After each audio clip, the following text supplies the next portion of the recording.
you call it. When you come to Fenton, Missouri, whether it's West Community Stadium or any of the precursor names, you know you're going to have a good time. The cornhole boards are out, and St. Louis FC has a fresh coat of paint on what's been an up and down season. Right now they look like a contender. On Wednesday Night Soccer, they welcome the #1 team in the East, New York Red Bulls 2. Hi everybody, Mike Watts, Devin Kerr on the call on a beautiful night outside downtown St. Louis. Dev, you think of the Eastern Conference standings, Red Bulls look like they're in a good position up top. St. Louis, though, they've got a lot of work left to do. John Wolinak's boys, though, they've dropped games recently to the likes of Indy 11 and Pittsburgh Riverhounds. They do not want to give up any more points, especially on the road. As good as they have been this year, they want that #1 spot. Indy 11 hot on their heels. St. Louis FC, forget it. Winners of 4 in a row, and they've done it in some pretty good company. So let's figure out exactly how they're going to counteract what's going to be thrown at them tonight and the likes of Red Bull 2. John Wolinak has his boys very well organized, and it's all about the press. When it breaks down in the middle of the field, it's not always 100 miles an hour. They compose themselves first, take a look at their surroundings, and they confuse people. Oscar Jimenez, Rasmussen, and Jeff D have no clue which way to go here, and you cannot go back because Jorgensen's actually sitting between the two center backs. Great little step in the middle by Ben Mines, and off to the races. Bury this in the bottom corner. That is how efficient they are on the offensive side. So how do you break it down? Pittsburgh Riverhounds figured it out. They did it twice. This is the most recent one. You have to sit deep. Every runner is accounted for. Even if this ball comes back across the middle, the one little step and you're off to the races the other way. That's exactly what Red Bull did. This time, Pittsburgh Riverhounds counteracted. Nico Brett has a decision to make here. Does he play the 1-2? Does he step on it? That is the mistake by every other team. You put it down in the channel, give yourself some space to play with, and then you go the other direction in rapid transition. He makes him pay as he gets his ball back from Velarde. He puts it in the back of the net. Devin, if there's a time to go streaking, most would argue this is the time. Great numbers.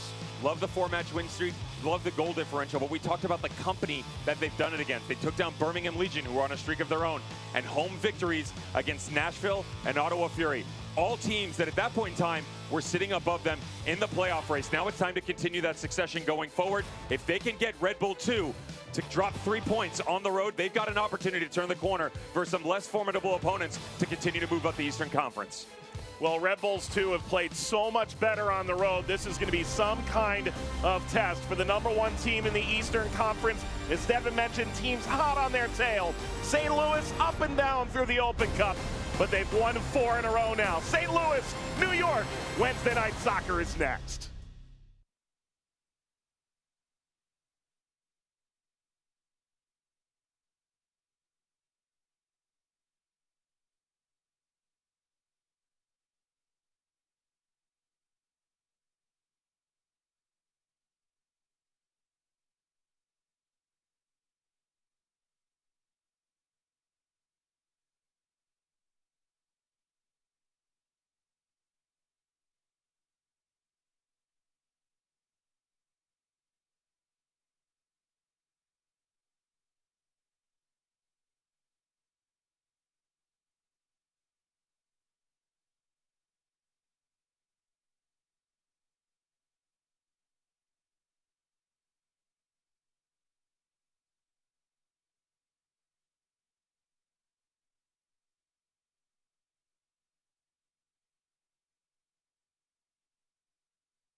Welcome back to Wednesday Night Soccer from West Community Stadium in Fenton. It is St. Louis FC in 9th in the East taking on John Wolinak's New York Red Bulls 2. If you don't know the name, you probably should. It's been around for quite a while, especially in the New York, New Jersey area.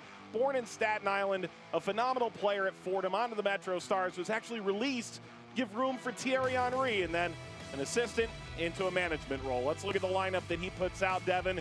We knew that a couple guys wouldn't be here.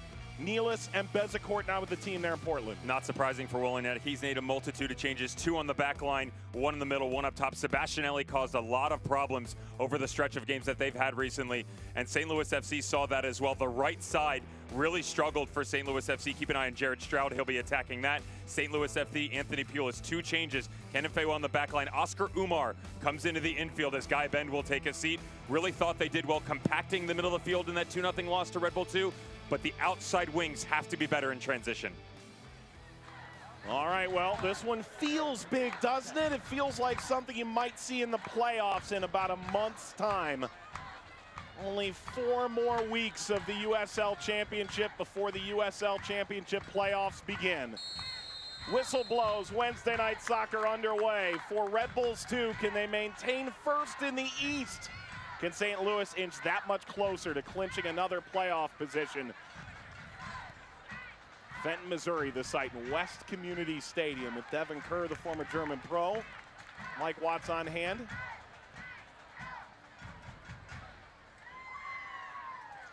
You know, Devin, at this point, I think I came away feeling like New York has been overlooked for the entirety of the year for a team that's been in first place now for over a month. The talking points around the Eastern Conference of the USL Championship. Your eyes probably jump to teams like Indy 11, maybe, and respectfully, a slumping Tampa Bay Rowdies, if we can call it that, still sitting in a top 4 position. Even the Pittsburgh Riverhounds, but sitting in the #1 spot. Still Red Bull 2, and everything they've been able to accomplish over the course of this year. Much work to be done, though, and one of the most impressive things about them is rotate 2, rotate 3, rotate 7 in and out of their lineup sometimes, but the methodology is always in place. Next man up, everybody knows exactly what the responsibility is, whether it's going forward or tracking back. A bit of the telestration at the top of the broadcast showcase that. Gomez drove it away. And Rito makes his run. Rito squaring it, comes colliding away from Elney.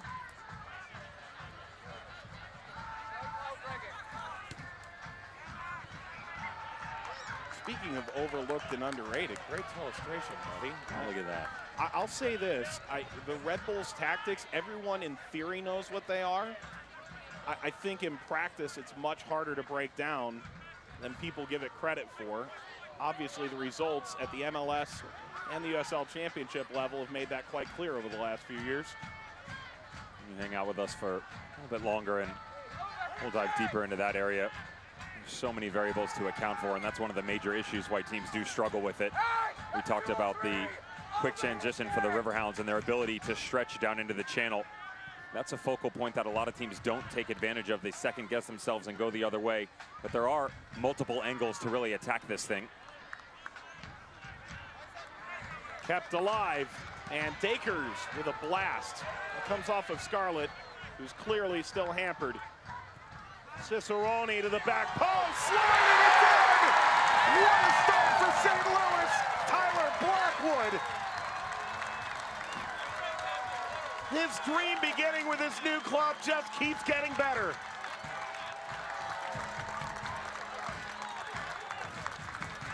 Everything is about Tyler Blackwood's finish on the back post, but you cannot understate Cicerone's ability to put this on a silver platter. We said there's multiple angles that you can go after Red Bull 2. Loved their play right down the middle. Lewis Hilton did a good job regaining composure, and Cicerone pulls this back across his body. Everybody thinks it's going to the left foot. Rito gets it wrong. Cicerone, just a quick-paced ball to the back post. Evan Laurel cannot shift over fast enough, and Tyler Blackwood just sells his body out, full stretch to put it in the back of the net. Absolutely incredible how Blackwood has just continued to develop here in St. Louis. A 3rd-minute goal for Blackwood, is 4th with St. Louis, is 5th when you include his time with Sacramento. Dev, those numbers are outstanding. This is only his 7th game. You have to realize that that's his 4th goal in the last 4 games as well. He bagged the 2 goals on the road against Birmingham Legion last Friday. And then one of the ones that, to be honest, really got this whole thing going, the 1-0 victory at the death of it against Ottawa. Greg, top of the 6, a touch from Blackwood, not any further, kept by Hilton. How about St. Louis coming out firing here at the outset? Lewis Hilton knows he got this one wrong as he was trying to come up over the top of the ball, put a bit of English on it and go after Evan Loro. Tyler Blackwood active once again in behind the back line, and frazzled is a word that you can easily use for Red Bull 2 right now. Well done by Evan Loro. He initially wanted to go quick, just calm things down. Opening 5 minutes, you've gone down. More than enough time to work your way back here. Just have a conversation with the boys in front of you and get back to what you're best at. Smoke still clearing from the still incoming Luligans off in the corner. And Greg trying to hold up play, fouled. There's no such thing as an insurmountable lead against Red Bulls 2, though. If you thought you'd watch a 3rd-minute goal and call it a night, you've probably made an error in judgment.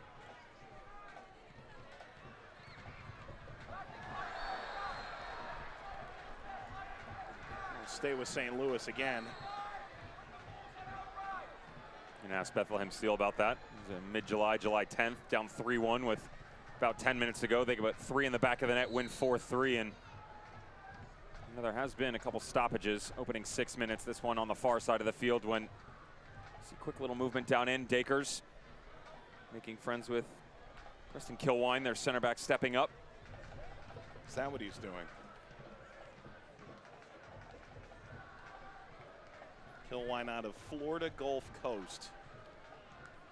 I think that was, I always get confused. Lob City, Dunk City during that tremendous NCAA tournament men's basketball run, Florida Gulf Coast. I just stick with the fact that they're still in the ASUN, and I go with that. True enough. It's just so hard to imagine doing schoolwork at a school like that.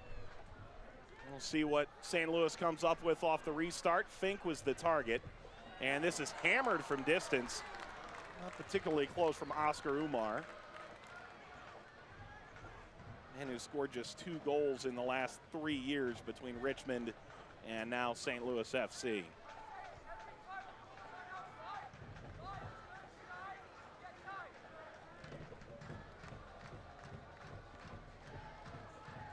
Worth noting that New York this year, Devin, have 16 more goals than any other team in the Eastern Conference. Now you get to the West and Phoenix, that number is a little bit different. But in this superbly tightly wound defensive conference, they've been a head and shoulders above everybody else. Fink here. Conversely, how about the defensive unit? Allowing 50% less goals. As you and I are currently talking, you can actually add 1 onto that one. Now they've given up 33, conceding opening few minutes to St. Louis FC, but plus 10 goal differential sounds decent. 74 goals in the back of the net sounds great, but when you concede 64, that's a cause for concern. And one of the issues that they really ran into was their road form in 2018. A team that at home put 4 or 5 easy in the back of the net on you. You go on the road and they would just as easily concede that many. And those struggles few and far between in this 2019 campaign. John Wolinak's squad has been much more consistent in their play away from home. And the results obviously show it. You just wonder, with 7 out of their final 9 down the stretch on the road, can they continue this glorious run of form we've seen over the course of the season and find themselves still in the talking point in one of the top 4 positions? Jorgensen gave chase.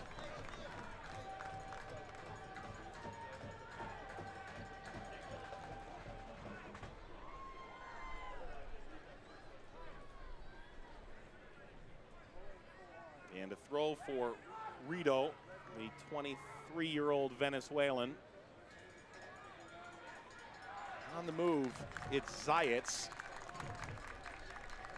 We actually checked with multiple people to confirm the pronunciation of number 51 for the Red Bulls. There have been a few issues in years past with names that don't quite look as they sound. And years later, you figure out you didn't quite have it right to begin with. wheel is probably one that comes to mind from Red Bull fans. There's an old story that his grandmother would go up to the press box at college games and make sure the name was right. Well done, Grams. My grandmother was notoriously known for... It's Kerr. It's one of the difficult ones, right? I actually had very fortunate that there's some pretty decent tenure in my family's bloodline. My great-grandmother, when I was in high school, 102 years old, helping run the concession stand. I can remember visiting my brother. I was still a middle school player. We both went to the same high school, and they had an alumni game. Great-grandmother was there. At this point in time, she's 97, 96, somewhere in that area. And young. Took her across the street. Said, bagel and cream cheese. Had never heard of it. Said, I don't want that. I said, Graham, why don't you want to try bagel and cream cheese? You might like it. Her response, what if I don't want to like it? That was a little bit humbling, and kind of lived her life by that. But you asked her about everything. It was hot tea and Vicks. That pretty much saved everything. Okay. Here I am. And they still called you Devon. St. Louis looking to go a bit direct in this effort. And Zayats knocks it ahead. His name no longer a mystery. Pressure arriving. And it is speared out. Both Elney and Jorgensen were making the run.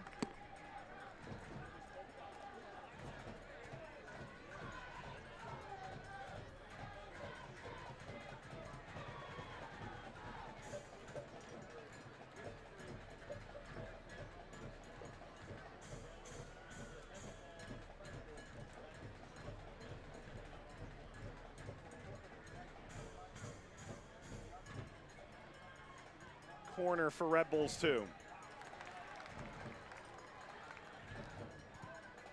Luba from distance, nothing there.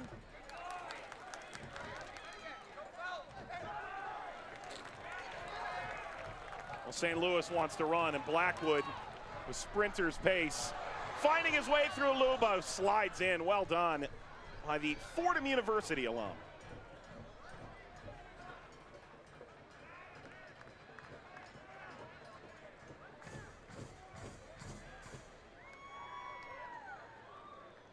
Stroud. Breakout season for Jared Stroud. 13 goals, 9 assists. Away from what in years past had been an elusive double-double. It's become more commonplace. That of Dakers. Not Kavita's best work.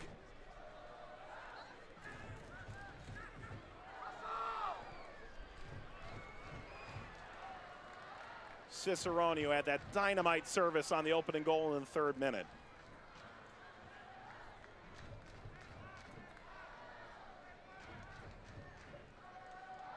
Kofi.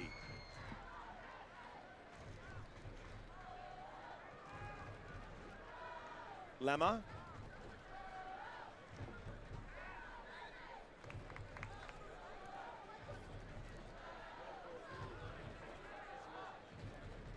Lemma's transversed the field, gets the cross away, and the contact won't elicit a whistle.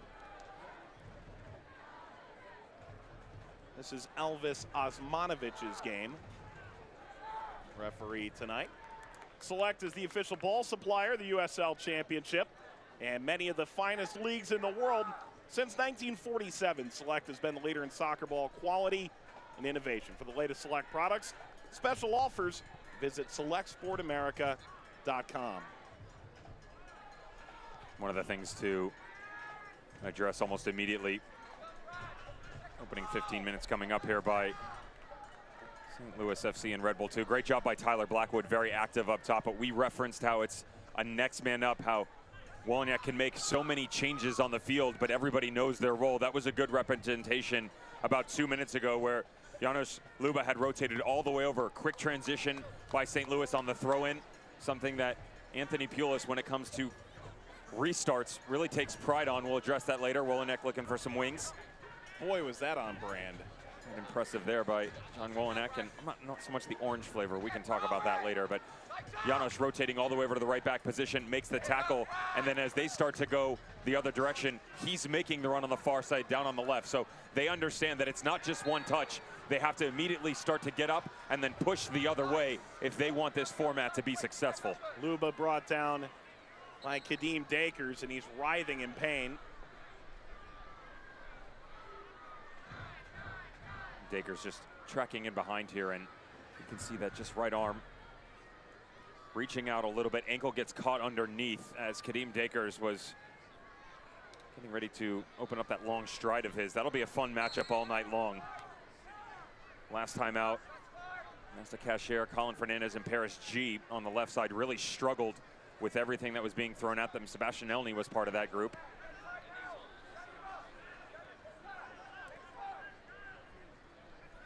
Comes back to Rito. Decide by Camden Fayewo. Colfi dispossessed. And it gets by Blackwood. This will run all the way back to Loro.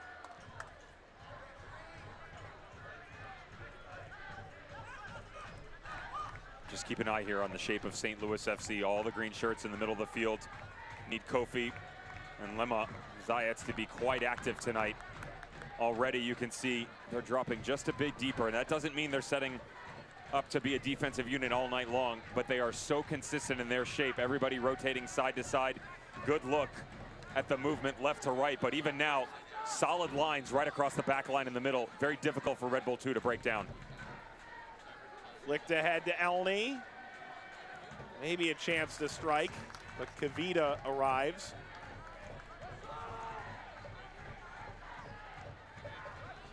Elney and Jorgensen available, cross lifted, Kavita there again. Cleared further now.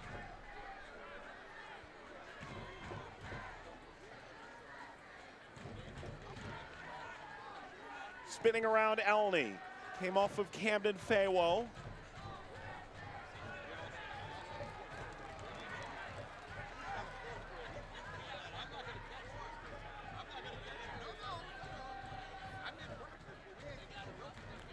Cicerone now the defense.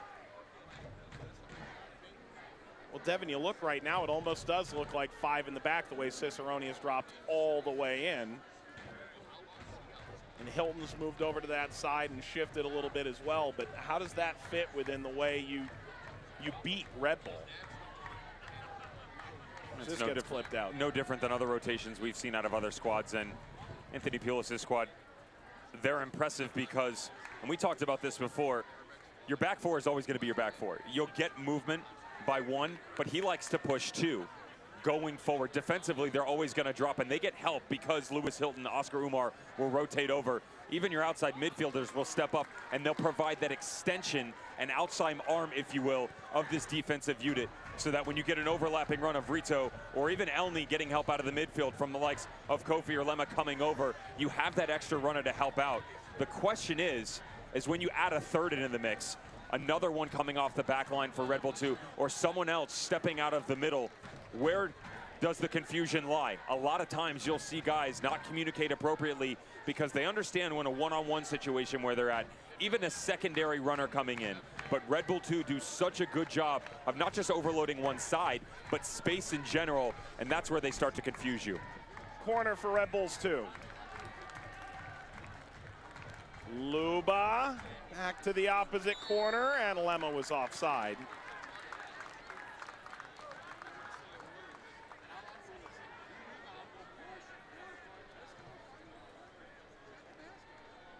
Lema, second round pick of FC Dallas. They thought about him as a homegrown. Maybe thought he wasn't quite the Red Bull type. Ultimately, they're quick to snap him up when FC Dallas didn't sign him, and well, they're quite pleased with his progression this year. They feel like he has fit in quite well. If he continues this path, he will start getting looks from MLS and New York Red Bull. He is coming along that quickly, and what's more impressive about him is not just his ability in the middle of the field, but it's the vision, like you're seeing right now. Great ball down in against Sam Fink, but he can also drop and play that 6 or 8 pivot type role, so he can be that defensive shape on the back line, but also going forward, the extension of the arm in the middle to help out guys like Sebastian Elney and the boys up top.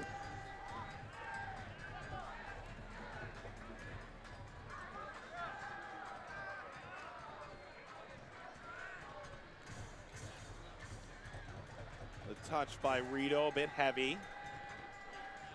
Whipped across by Zayats. Fink has to drive it away. Luba. Falling down was Boehner. Squared up, it got by Jorgensen.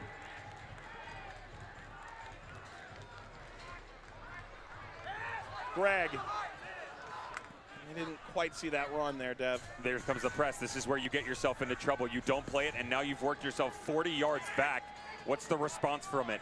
That's got to be a conversation from Anthony Pulis on the sideline, telling his big striker up top, yes, we like you in hold-up play, but when the overlapping run starts to develop, you got to play it quickly. That's exactly where the Riverhounds were successful and why they were able to take Red Bull 2 down twice this year.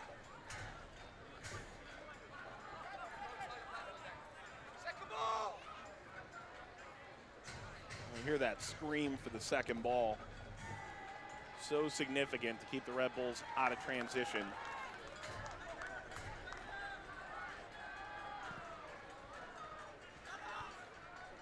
Off the head of Greg.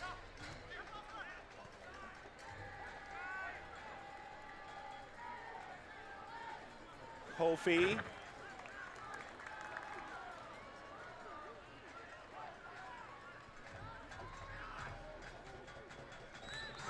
And the pressure midfield, a foul from Hilton.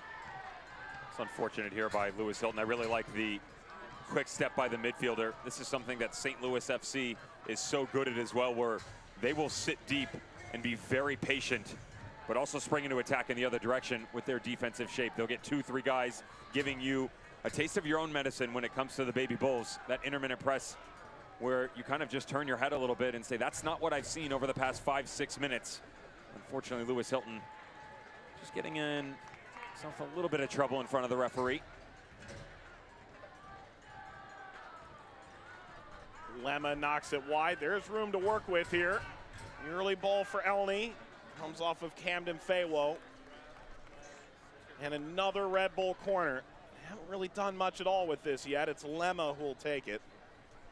He hits a lot of these set pieces. Just keep an eye on the trickery that can be employed. Talk to St. Louis FC and what their set pieces are about. Now they've got to take shape defensively. You will see a quick run on the bottom to the near post sometimes like this. And it's lobbed over the goal line and out.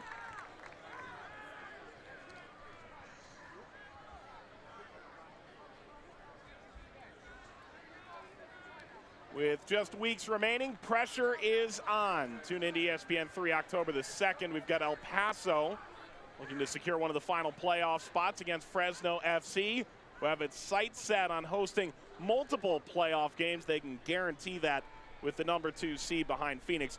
Locomotive FC and the Foxes, October the 2nd. Wednesday night soccer on ESPN3.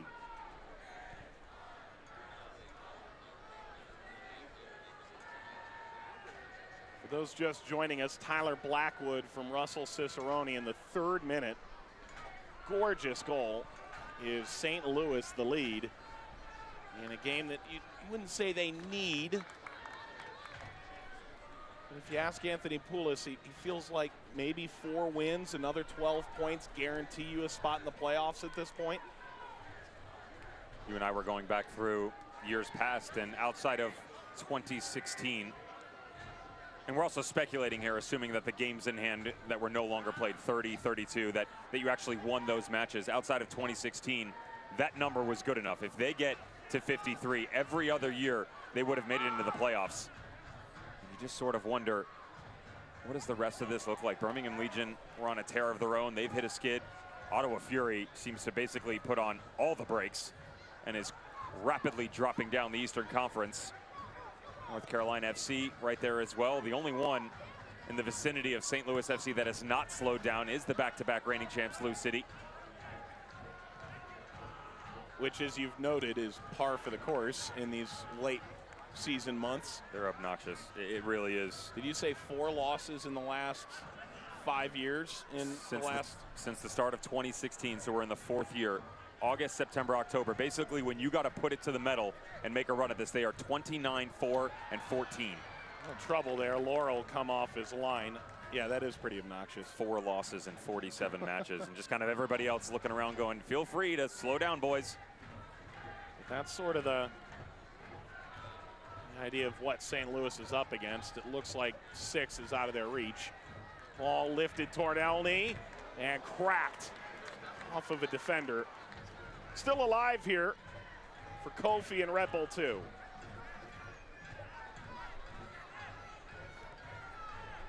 For Red Bulls 2, situation's all right. You're in first place. Just take care of business. You've already guaranteed yourself a playoff position. Now you're just trying to get as many home games as you can. Rito.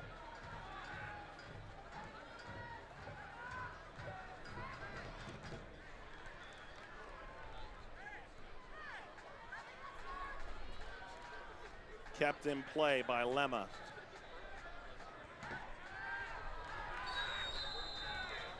And contact just outside the penalty area. Yellow card to Red Bulls. Well, they're arguing for a bit of simulation. Well, Stroud is not a happy man, is he? He's made his way all the way to the near touchline in front of the linesman. Lemma doing a good job just playing one in, hoping that he can get a touch on it. He goes to ground. The issue was also how he reacts, because he didn't like the referee no call, immediately stood up, had a conversation, and our referee sets a precedent here saying that I'm not going to deal with that, and just kind of wonder at what point in time, pull back the reins a little bit here and get away from the ref. Jorgensen having a conversation, Lemma's behind him as well, and just didn't like the fact that maybe he went to ground a bit too easily. I think if you're making an argument there, I struggle to call that a dive because there was contact in that play. So either you let it go or it goes the other way, I would have thought. The only way that this card occurs is what is said. It's not the fact that he went to ground. It's, hey, come on, where's the call? Something along those lines, especially when it's right in front of the assistant referee on the near touchline. So you've got 2 guys that's got a pretty good look of what went down in or around the box. By just him going ground, that's not enough to brandish a card.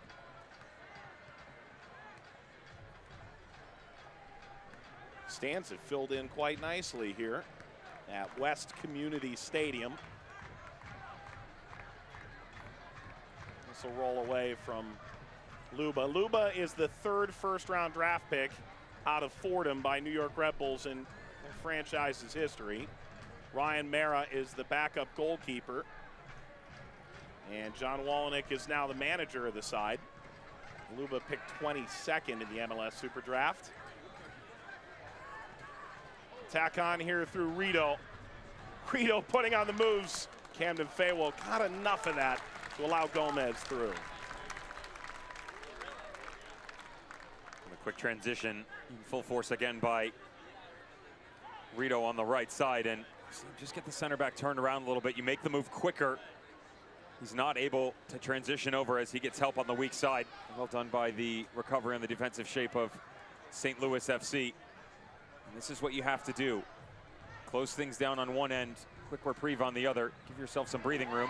Cicerone, Greg.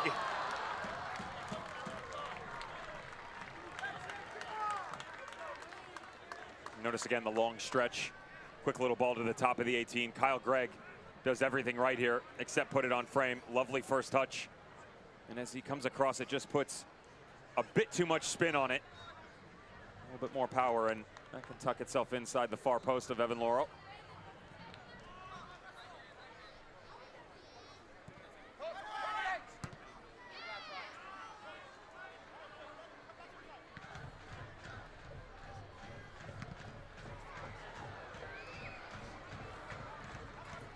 Think about Red Bulls and their history of getting great players out of this USL Championship side. While some of them have ultimately moved on, it's thrown back to Loro. They've done a phenomenal job, probably more so than any other team in the league, at taking players to the next level. I mean, we're talking guys making it the U.S. men's national team. And Devin, you and I were both so interested in hearing about John Wallenick's relationship with Chris Armas, and before that Jesse Marsh, and even when they first started talking about the program with Ollie Curtis and And with Mike Petke, it really is fascinating to think about the way they view philosophically Red Bull 2.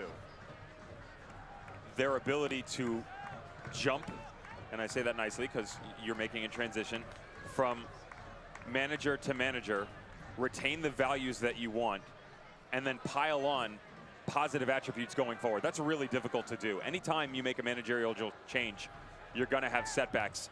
They really haven't dealt with that. No. And they haven't dealt with it within their MLS club. And of course, the USL Championship team that John Wolyniec has been the main talisman the entire time.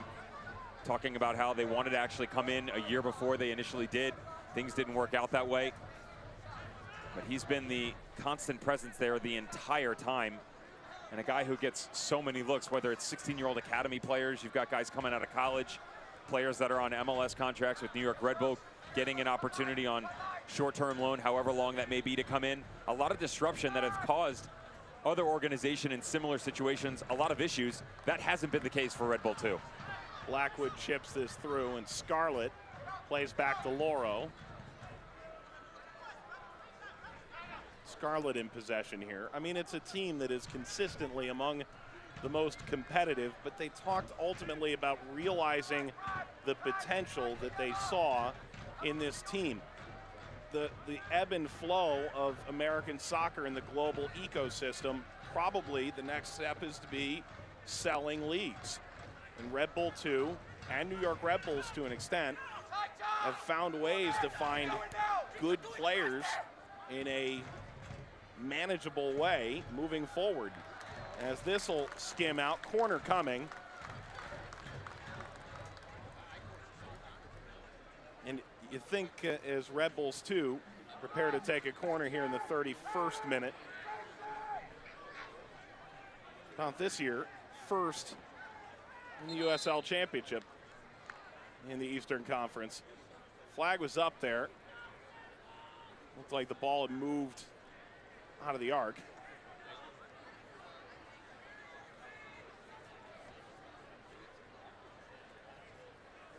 We'll try it again. Service whipped in near post, back heel up. And played right into the hands of Gomez with Jorgensen in the 6-yard box. We just showed you the stat that that's their 5th corner of the night. Notice every single one has been a different look. They've knocked one to the back post. There's been the direct around the penalty mark. This one goes near post, but also a bit of trickery right to the top of the 18. They always keep you second guessing. Something to keep in mind if you're Sam Fink and Manuel Kavita on the back line. I'm sure everybody's marked up, whether it be zone or man-to-man. So they'll attend to that injury, and let's go a step further. 2016 USL Championship final winning side, New York Red Bulls 2 had some great players, but notably a very young Tyler Adams and a very unknown Aaron Long. And look at them now. They've combined for 23 caps with the U.S. men's national team. Those boys are regularly trying to push their way into the starting 11. Of course, international duty within their actual respective clubs combined with country kind of hinders that at certain points in time. But the fact that they've come this far in such a short amount of time, and not just these two, by the way, this is the main talking point. Will you run down that roster? That wasn't even fair. Is this the guy who's next? I mean, $2.5 million reported transfer fee. He was disappointed, to be frank. I think in John Wolyniec's mind, he felt that Jorgensen thought that he would make a bigger impact at a different level sooner, but that he's come around quite a bit. He's scoring at quite the rate here. The Denmark native coming out of Odense Bold Club. You're hoping that it is. There's talk that he's the heir apparent to Bradley Wright Phillips.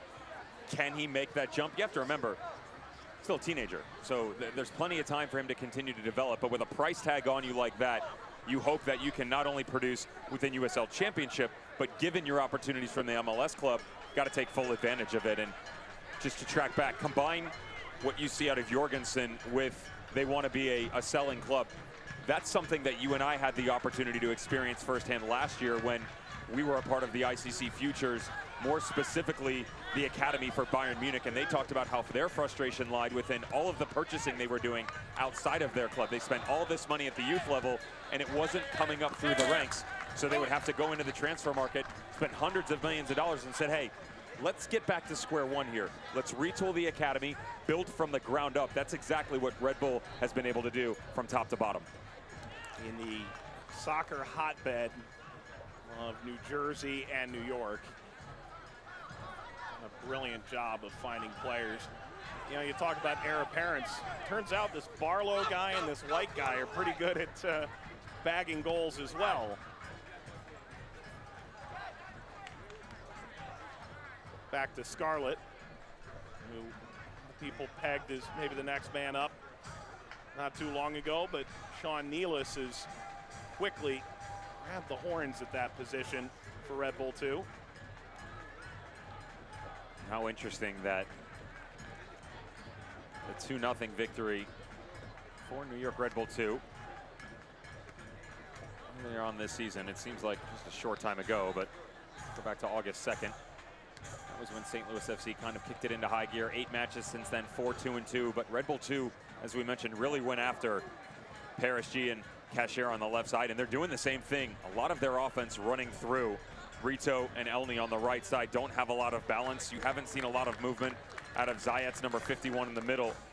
Lemma and Kofi quite active, but I'd really like to see this movement start to procure itself over to the left side where you can now stretch out that back line from St. Louis FC. Let's put some balls into Jared Stroud or Janos in some overlapping runs. We've seen it a little bit, but basically just the start of their movement going forward. Then they stop and rotate it back to the right side. They become predictable in their actions going forward.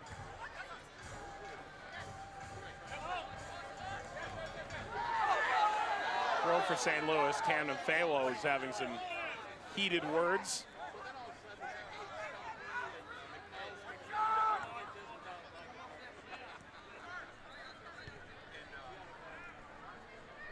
Kofi allows it through. Loba.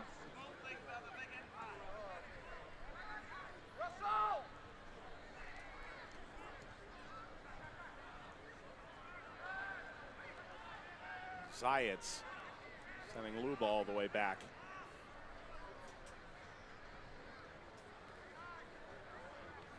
Well, St. Louis scored in the 3rd minute of play. Off and running. It's a team with 3 shutouts in their last 4 games, all wins, as they've gone back to basics, simplified the formula a bit, and look very much a team dangerous as the playoffs loom. Red Bulls 2, top of the East. This would be the top prize on the mantle for St. Louis in the regular season this year. Kofi. Rito. Came off of Umar.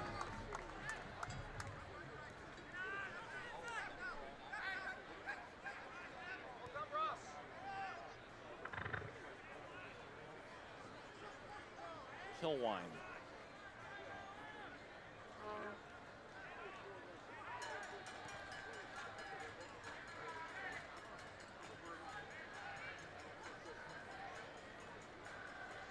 Stroud made himself available. Won by Kadeem Dakers.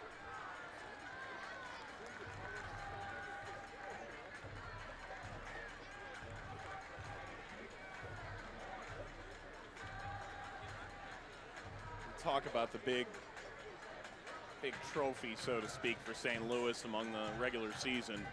And against Red Bull would certainly be that, but the U.S. Open Cup run they were on was something really spectacular as well this year.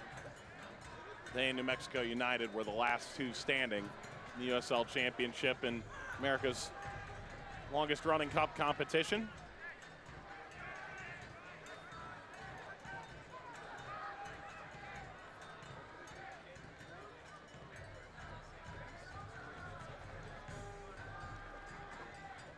Approaching the byline, that ball did get away. Fink for the bleachers. Both those squads recently getting back to their winning ways. Mexico United have rattled off 2 in a row. They've got a tough test on Friday night as they'll take on Reno 1868. St. Louis FC, we said 4 in a row, now out in front at home. This is a really difficult place to play. Remember, they've only dropped 1 match here this year. Cross lifted, Cicerone further. Red Bull choose to recycle. Hilton nearly brought it away. Lemma.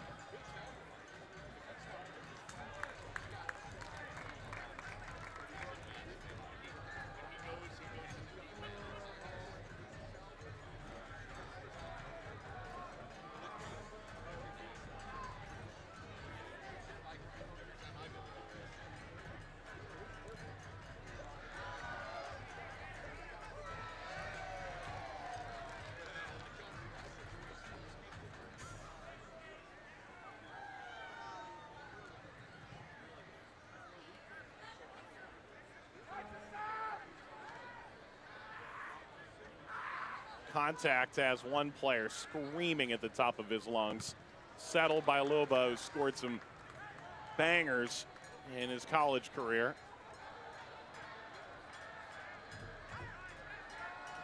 Outside back, a new phenomenon for him.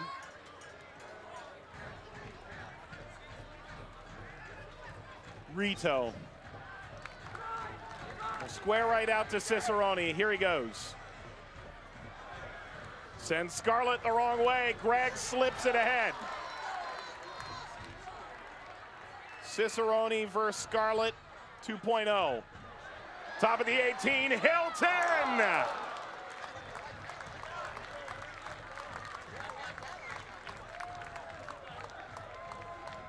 This is beautifully done by St. Louis FC. Again, if you can stretch Red Bull 2 quickly going the other direction, that will give you an opportunity to be successful. Still have to execute, but Cicerone, he's the one who initially starts this movement.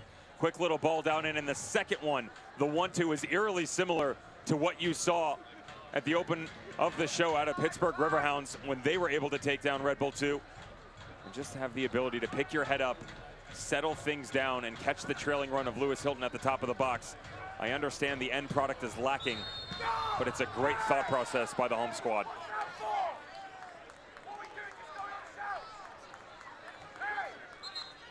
Mentioned a moment ago, and Red Bull are going to try and move quickly here. Most of the numbers during the Open Cup, they're going to be whistled back. 2 points a game before, half a point a game during the Open Cup, where they were playing essentially every 3 days with 14 or 15 field players. And back to about 1.5 points since. Remember, if you put all those together, it was actually 1 win in 13 matches. That's even a more concerning one. And the fact that they're even still relevant gives you an idea of how quick of a start they got off to. 2 wins and a draw against 3 of the top teams in the Eastern Conference the first 3 weeks. They were off and running. Chris Lemma, free kick. This is right off the training ground, tic-tac-toe. Rito. Kofi.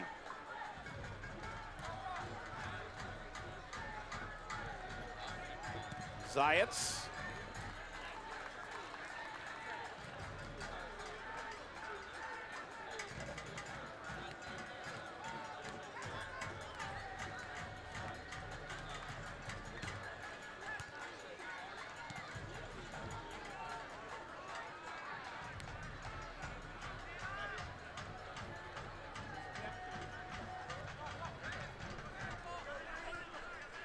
Look at all the space on the left side for New York Red Bull 2. Where they're getting themselves in trouble, though, is as they continue to force down this right. Just keep an eye on the midfield 3. Kofi has been consistently sitting deep. And we talked about Lemma rotating back over, but where is Zayats?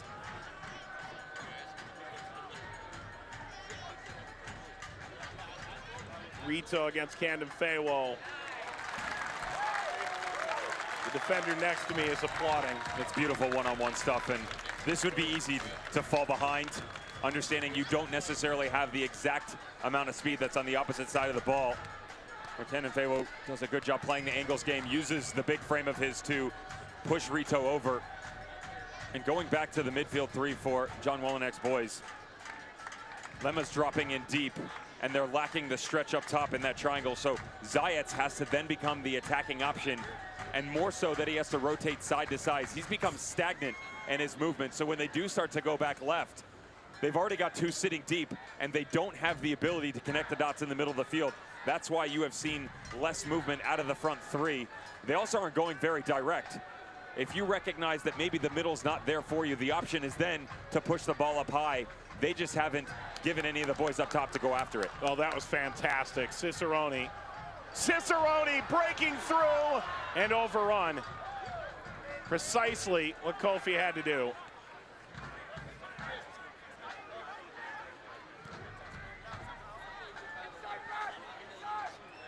Slip back into the corner. You saw it coming up. News and notes and all kinds of goodies coming up at halftime here on Wednesday Night Soccer. As this will roll out and be a goal kick for St. Louis. Tevin, you and I both in talking with Tyler Tetzlaff, who is one of the better PR guys in the league, always so responsive and helpful. He was describing to us a little bit about the Water Boys initiative that Chris Long of the former St. Louis Rams had started. It's ultimately an effort to help those without clean water. They're doing an auction beginning in 4 days. It runs through October the 6th.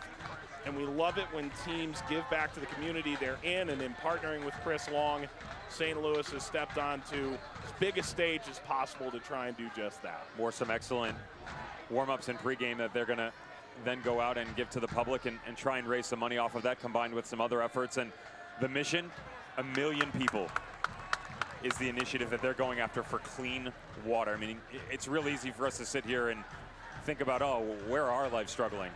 We have to put into perspective everything that's going on around the world, as Mike surveys my high pH water sitting next to me. He has Icelandic natural spring water. This is health purposes. I'm not a water snob. No, you're not, but the pH level is between 8.5 and 9, which is basic, acidic. Contact! And, well, it's going the other way. St. Louis is frustrated, to say the least. Dakers shown a yellow card. You just wonder for John Wolyniec and Anthony Pulis the conversation that's going to go on with the referee. Again, not second-guessing his actions, but we saw it early on down on the other end. This one goes in here. Again, there is contact here. Don't necessarily think it's simulation. If the referee is going that direction, that's fine. You set the precedent early on, and you've now followed suit. That needs to be conveyed to the managers, though, as well. So they're not on the sideline going, okay, what direction are we headed here?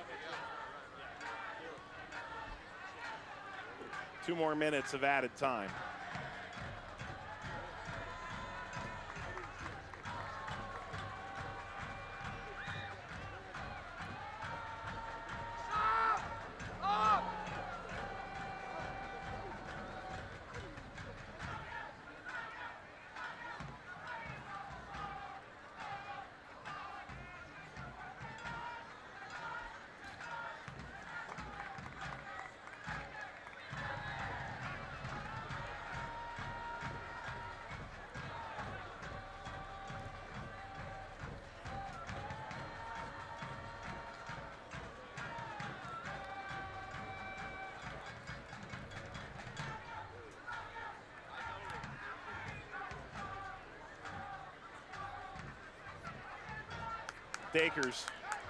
Dakers keeping his feet this time.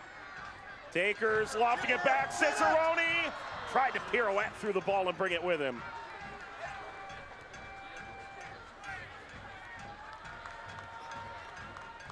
Bounces down to Umar.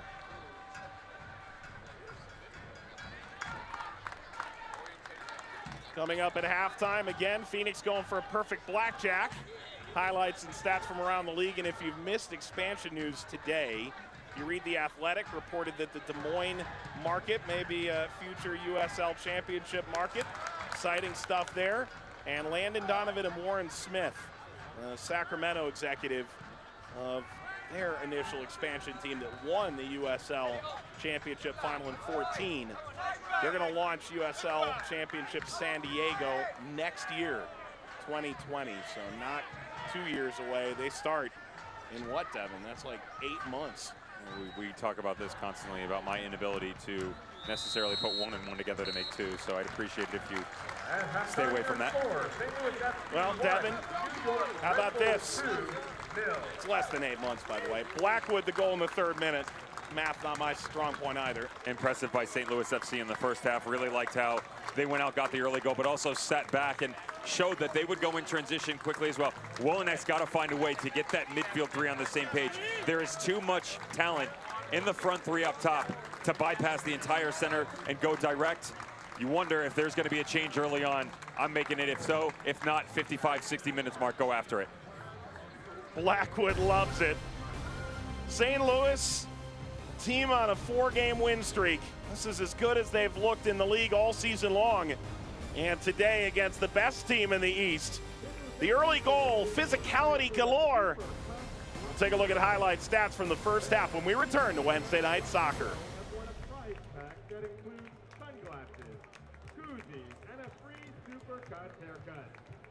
Tonight's Supercuts Lucky Row is Section 6, Row K. Section 6, Row K, congratulations. You are the winners of the Supercuts Lucky Row. Supercuts, the official haircut partner of St. Louis FC. Remember to visit Supercuts for your next haircut. Hey, game management.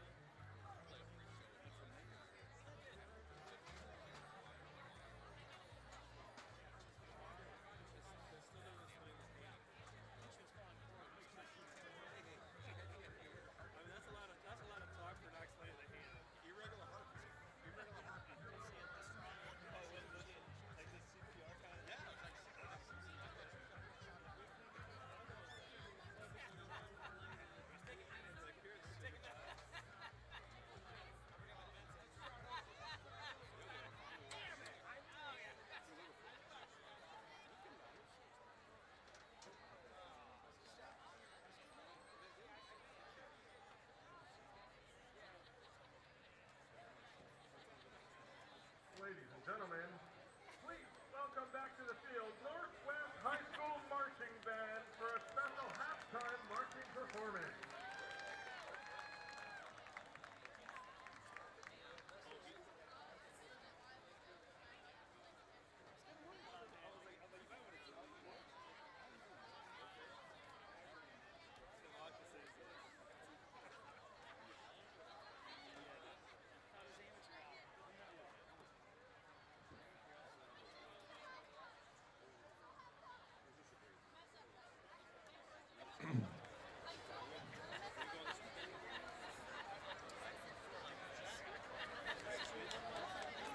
Gorgeous night in St. Louis and Fenton, Missouri, to be specific. 1-0 St. Louis FC at the half.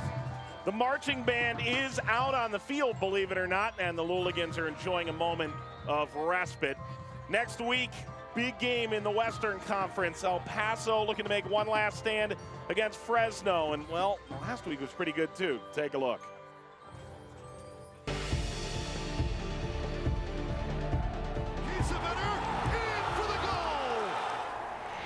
So go with the left foot, Jamal Johnson. What a goal! Perfectly placed.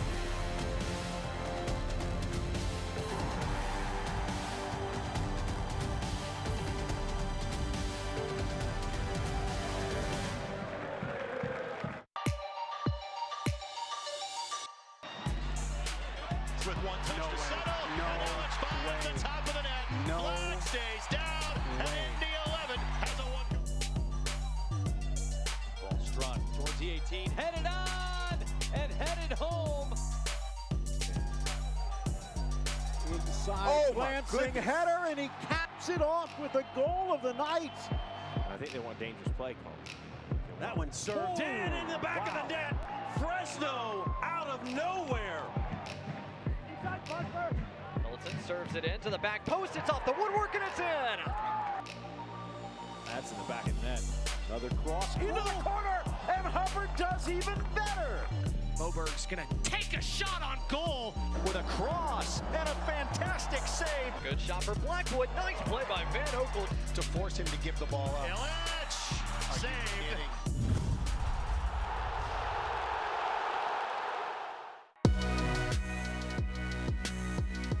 Second in the league in USL League One. He's got an opportunity for another curls and scores. Oh, Zaguro. Moshobani again. Back heel, Moshobani. He did it again. Whips it in, finds the back post. Oh, what a finish! Arturo Rodriguez. Through ball though. Demos the other way. Demos saved by Hara. In the middle, still Jaden Nelson. His shot, it's saved again by Giuliano Chache. Wide open. Fitzgerald covering the mark. Still Rodriguez and stopped by Fitzgerald.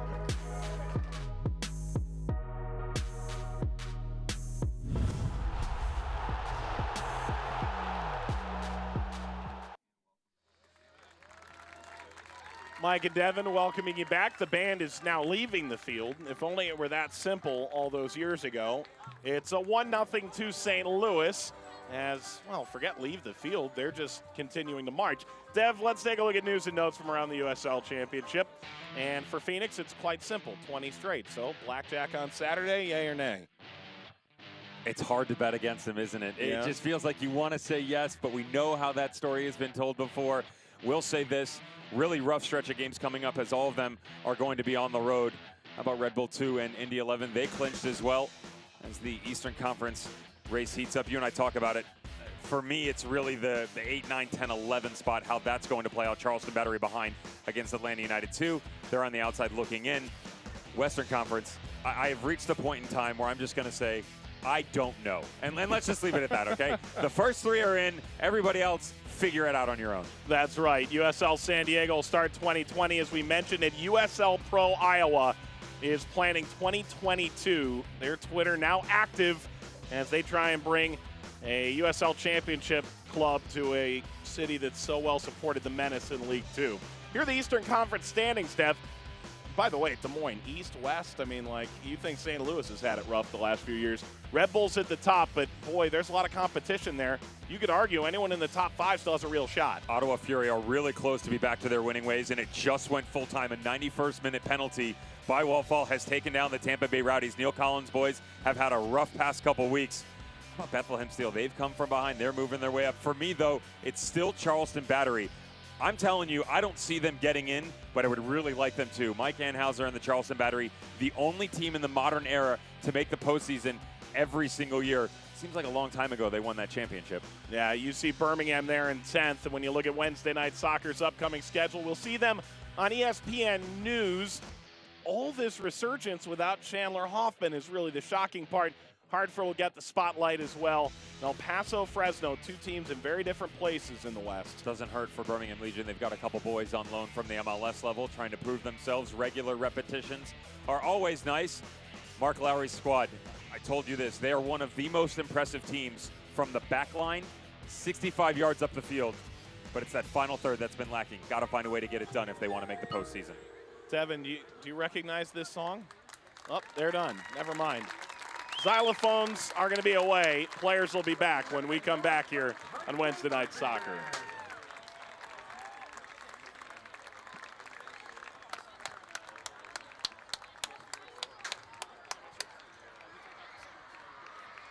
St. Louis FC fans, please welcome to the field team representing St. Louis Scott Gallagher. St. Louis Scott Gallagher has been fielding teams within the community for over 30 years. The 2019-2020 season has officially kicked off, and we'd like to wish them all the best. Please give a round of applause to all of our players and teams.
around if you'd like to get autographs from the St. Louis FC. Devin, have you seen those videos where it's like all these kids against 3 players? Easter egg hunt. Yeah. Do you think you could win? Absolutely not. But what if I was on your team? Absolutely not. It's 1-0 here at the break. St. Louis and New York will eventually clear the field off and get into the second half. Let's take a look at our first half highlights. And, well, first highlight's going to come pretty soon because St. Louis FC got off to the perfect start. Everybody said, what was the press going to be like of New York Red Bull 2? Well, it got counteracted quite rapidly, and this beautiful ball whipped in by Russell Cicerone on the left-hand side is finished off by Tyler Blackwood. Look where it starts, though, in the middle of the field. Yes, St. Louis turns it over, but they're not the ones to back down and immediately retreat. They go after everybody else. A little press of their own, 2-3-man game in the middle of the field. Well done by Kadeem Dakers to recover. They rotated back outside. Lewis Hilton, the guy who always seems to steer this team in the right direction, just ushers it over to Cicerone, who sticks it up top. Blackwood gets 4 goals in 4 games. These were 2 calls that, again, I'd really like to have a conversation with the managers, figure out what went on here. Early on, Jared Stroud coming over from the left all the way to the right. They call it simulation. He goes to ground. Yellow card. Kyle Gregg would get a look. Quick little rotation. Love the touch out in front of him, but he's got to stay up over the top of the ball. Leaning back away from his body, pushes it past the far post. And again, this is the quick transition when you're playing out of all those red jerseys running at you. Good decision making is what really gives you the opportunity to be successful. Cicerone, once again, he is the one who helps this team out. Good little ball into Kyle Gregg, plays off of him. The trailing run lacking by Lewis Hilton in terms of his finishing ability. Not something that you regularly hear out of the Englishman, but it's a good job by St. Louis FC to play out of the back and counteract what was being thrown at them. That was a really nice artistic cutaway on the final highlight. I don't think we give enough credit. Here are the halftime stats. It's 1-0 to St. Louis. Red Bulls 2 offense has been largely anemic. It's not impressive whatsoever, and it all goes back to Jorgensen, Sebastianelli, Jared Stroud. I mean, outside of the choppiness in play up top, what else have they done? And that's not a discredit towards their ability or what they're capable of. They just haven't had a lot of distribution to them. You've seen some overlapping runs by the outside backs. You've even seen Kilwine and Scarlett step up into the middle. What we haven't seen is a lot of movement on the left-hand side. Jared Stroud quite regularly coming over to the right. He's ball hunting. Frustration by him. I would like to see some movement out of the middle. Not necessarily sure Woliak's willing to pull the trigger just yet on a substitution, but I have not been impressed by Zayats in the middle of the field. Let's take a look what's upcoming for St. Louis down the stretch. As they've got 6 to go, 3 at home. 3 of those teams are below the line. Memphis, Atlanta, probably not making the playoffs. Memphis, but still on the road, Dev. That's not easy. Mathematically still there, but, you know, an opportunity for St. Louis FC. This is the form we saw them at earlier this year. Mind you, 4 wins in a row. It's the best form of the season. Haven't done that all season long, regardless of how good their start was. But can they continue at 4th? How about Red Bull 2 and what they're going to have to take on? Lou City right around the corner. Are these guys going to see each other 3 times again this year? It's quite possible. Lou City, late resurgence. Red Bull 2 sitting atop the Eastern Conference. Only this time, we could be going away for Lou City. It won't be at the friendly confines of Slugger. Well, they have met in multiple conference finals, including a couple of penalty shootouts over the last 3 years. And Tyler Blackwood and St. Louis trying to assure St. Louis at least a playoff game. For those who maybe don't understand the new playoff format, top 10 now make the playoff field. Top 6 don't play in the preliminary first round before you get into the conference quarterfinals. So think of an imaginary red line below 10, maybe a white or yellow line under 6th. 7 would play 10, 8 would play 9. Louisville looks like they're going to hold on to 7th. If St. Louis gets a few wins here, we're talking about a team that at least hosts in the first round before the quarterfinals. Then based upon seeding, that's how it all plays out, who you then play next. And, I mean, you would imagine there wouldn't be any upsets, but, I mean, the way this season has gone, who knows? Historically, home field advantage in the Western Conference means bupkis. It means everything in the East. It's fascinating, if you're being honest. Number 1 seeds have gone down regularly in the West, and of course in the East, New York Red Bulls 2 put FC Cincinnati to the sword a year ago, the number 1 seed in the East. But Louisville, in their last 2 USL Championship final runs, did not have to go on the road a single time. The year before that, Red Bulls 2 did not have to go on the road. Year before that, Rochester did not have to go on the road. So there you go. Underway in the second half here on Wednesday Night Soccer. St. Louis leading since the 3rd minute of play. Red Bulls 2 looking to maintain position atop the East.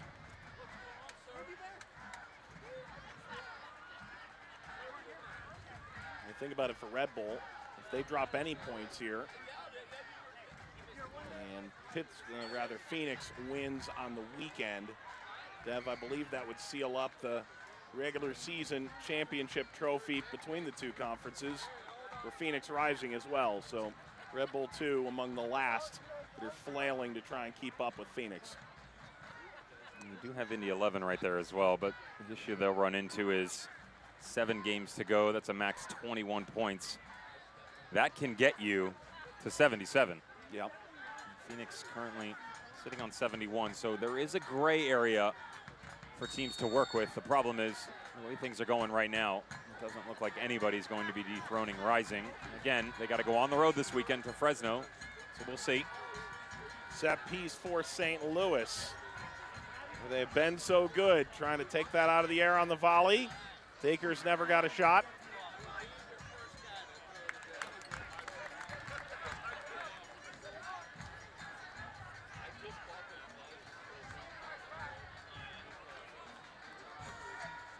There's Matt Boehner. Almost feels like a lifer by now. First team All-USL going back to 2014 with Harrisburg.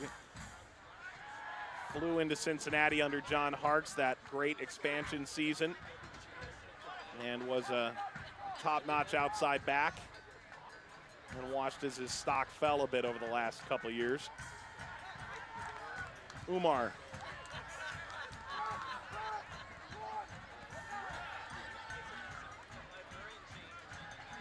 Dakers.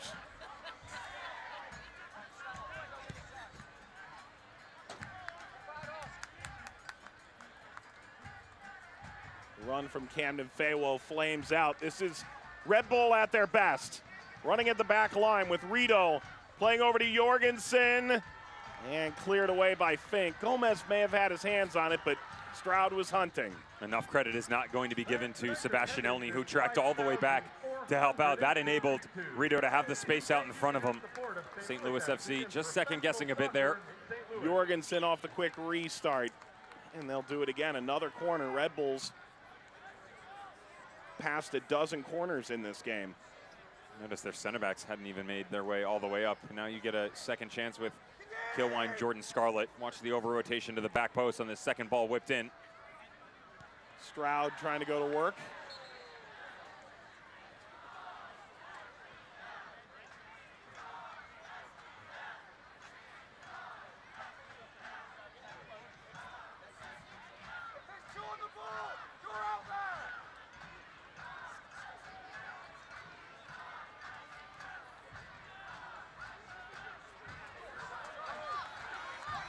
Good leading touch to give St. Louis a little room here on the outside.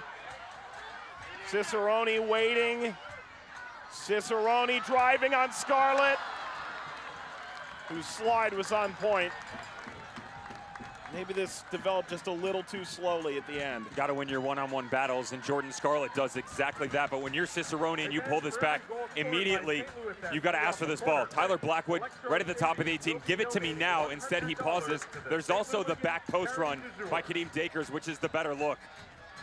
That quick transition has to be 1-2 touches. The moment that you take a bit longer, that's when Red Bull come back and bite you. St. Louis FC takes so much pride on set pieces. Ball whipped back to Blackwood and steered out. Another corner. Devin, they spend a lot of time on this. Anthony Hill is telling us how much pride he takes in it, how maybe in the past, some of his other squads, they went too deep. That's not the case with St. Louis FC. And just keep an eye on the two big guys, Fanuel Kavita, Sam Fink, number 3, number 4. They're going to give you a lot of different looks, but primarily they'll sit in the middle and then they branch off of each other. The problem is there's no pattern of exactly how it's going to play out, and that difficulty lies on the defensive shape for Red Bull 2 to mark them out of this game. Corner to the back post over Blackwood. With the center back forward, whipped over the top. Will it find Camden Fayewo? No.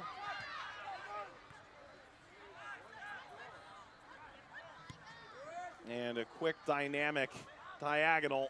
Jorgensen off to his right. And a shimmy inside and a curling effort. Goes begging from Stroud. You know, Devin, I think everyone points to Anthony Pulis and say, hey, that's Tony Pulis' son. You know, Premier League manager, giant name, giant sort of persona. And he did sort of say, yeah, he's one of the muses I look at in terms of, I don't think he used the word muse, in terms of how he does set pieces, how he coaches on the touchline. To give you an idea of how deep this guy's talent runs and the respect that he has within the coaching community. Earlier on this year, he was actually back across the pond to renew his UEFA A license overseas. I had a friend that was involved in that, getting his license for the first time. He sat in front of about 150 coaches, put on a session for every single one of them. And a lot of guys came out of that going, wow, they had a new kind of sense of mentality of to what Anthony Pulis was capable of. And it wasn't just from set piece situation. It wasn't just the defensive unit. He gave them so many new looks to think about that they weren't accustomed to from things that he had done in the past. And, you know, it's just the continued progression for Pulis moving up the coaching ranks. And that's nothing against St. Louis FC. It's just the fact that he's gotten an opportunity starting at one level and he's taking the necessary steps to push himself personally up the totem pole. Now, whether or not he ever jumps to an MLS team or jumps back over to England or wherever it may be, he's doing enough to at least put himself in those talking points. Came to Orlando, played for Orlando in USL Championship. Took over Orlando City B when they were in the championship. Now Orlando City B is in USL League One. Blackwood chasing Loro off his line. And that's a high boot there from Zayats.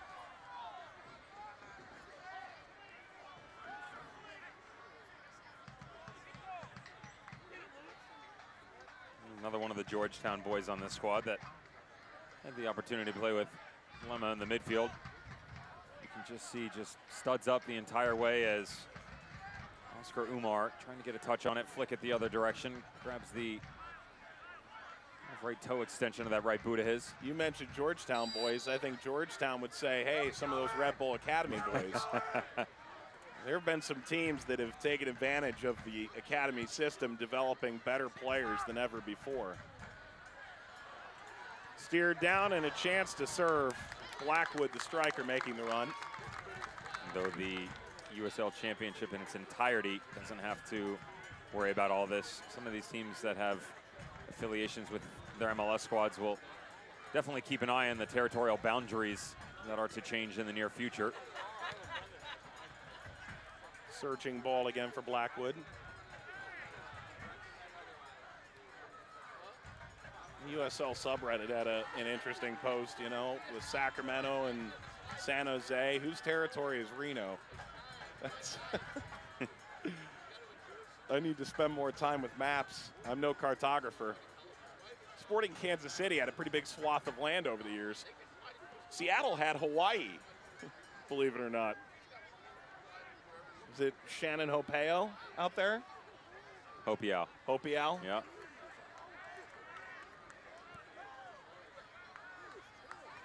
That's a name that's developed with time. It's gone every which way, and even now, though I know it's sitting on my board in bold italics, it's second guessing my mind. Settled by St. Louis. It's a bit behind Hilton. Camden Fayewo. Camden Fayewo continuing against Scarlett. Skies this up where Loba comes off and grabs it. And the pressure arrives from Red Bull 2. St. Louis able to backstop it at midfield.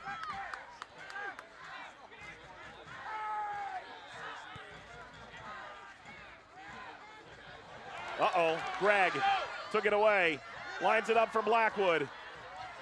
He's in scintillating goal-scoring form, and Blackwood with the extension of the leg commits the foul, and Red Bull 2 wants to play. In doing so, give it back to Boehner.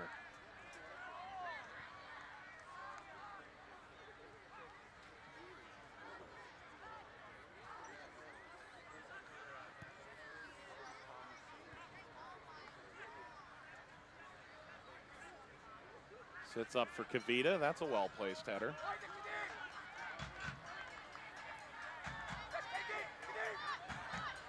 Red Bulls have a change waiting. Luba goes down. Anthony Pulis is as animated as ever.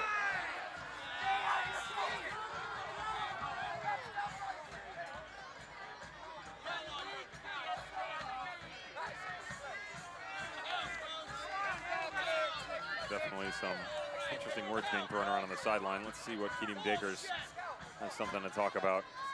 There's no foul there. He's got a point. No foul whatsoever on Keating Diggers. Well done by Janos.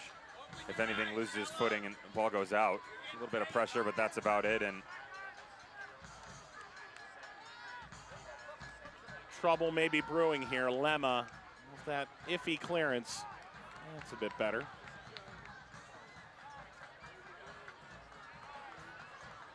Cicerone on the turn. He's had a very nice game.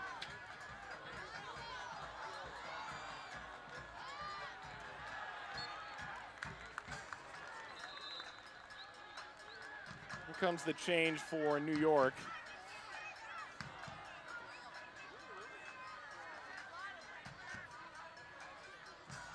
And this is an interesting move by John Wolyniak. Not disagreeing with it by any means, as Kofi coming off, he's been great.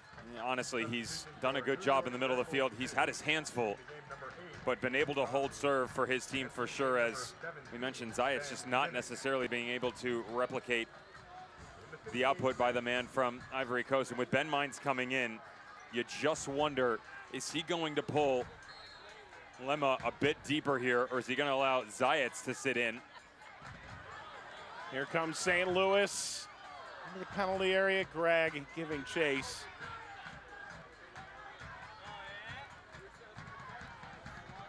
You also have the ability to drop both of those boys side by side and drop into a 4-2-3-1. It is a shape that Red Bull 2 have utilized in games past. Actually toyed with some interesting ones. They went into one sitting midfielder. It wasn't necessarily a 4-1-4-1. Again, everything is always evolving, but there is a basis for all of this when it comes forward. And there's a good look as you see Zayat just sitting a little bit further back than he has from before, and hopefully you can get him on the ball a bit more and try and distribute into the boys in the middle of the field. Jared Stroud or Elney will probably drop in here. Scarlett for Kilwine. Luba. Spins by Dakers. Karam's free. Lemma, a little tap by Mines. Kept in play. Jorgensen for Mines. The cross ricochets free. Appeal for a handball. There was none, and Cicerone blazing a trail back. Blackwood. Ball played with a bit of malaise. Dakers. Boehner on the overlap. Everything about this looks fantastic. It's off the post. Offside regardless. I mean, that was nearly magical front to back. Watch Kyle Gregg readjust his body again. Slight hesitation from the right side in terms of distribution. The little pause right here by Boehner. Should have hit it first time. I'll tell you what, this is really close. Obviously, it does not end up in the back of the net. There's a much better look. Yep, he is out in front of the runner as this gets played across. And if you hit that first time, not only does he not have to bring it in between his legs, he can hit it with his instep and put it right in that bottom corner.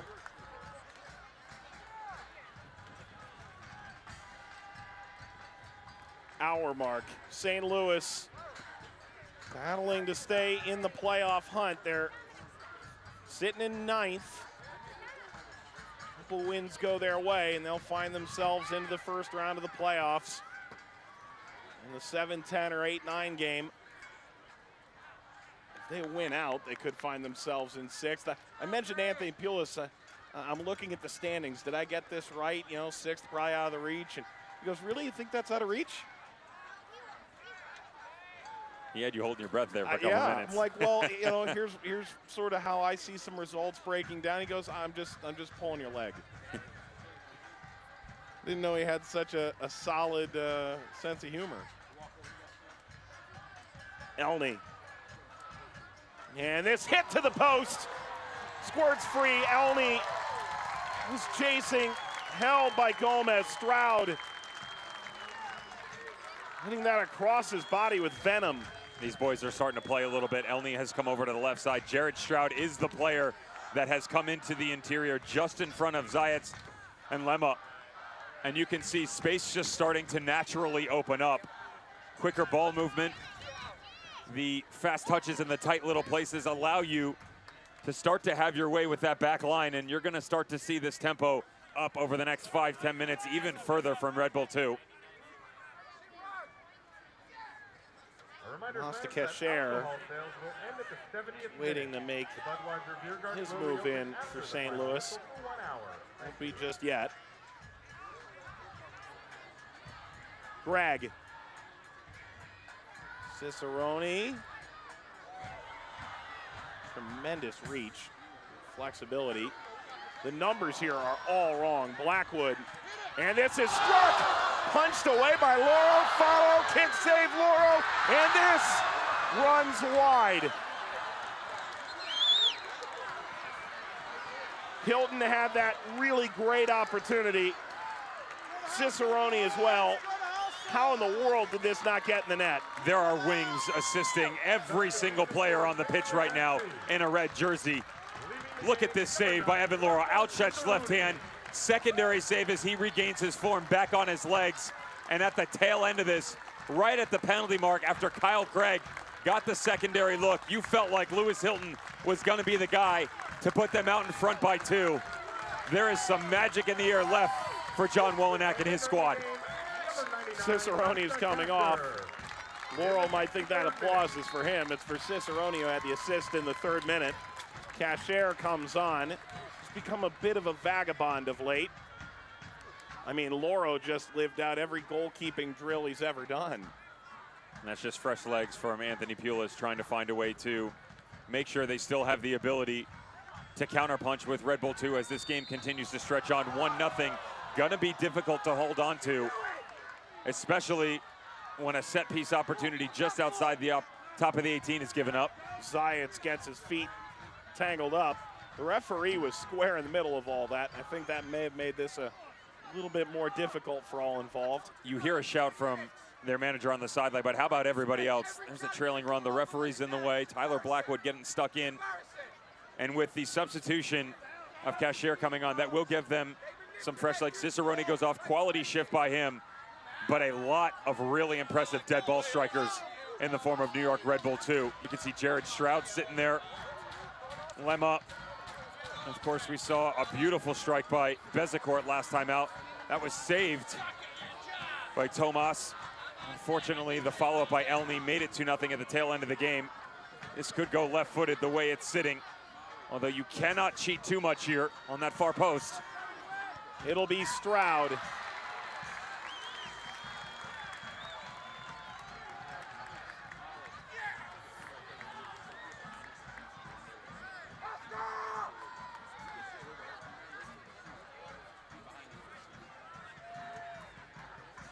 Luba to throw. His brother Yannick also played with him in the States in college and onto the League 2 side. Red Bull U23. All the way down to Loro.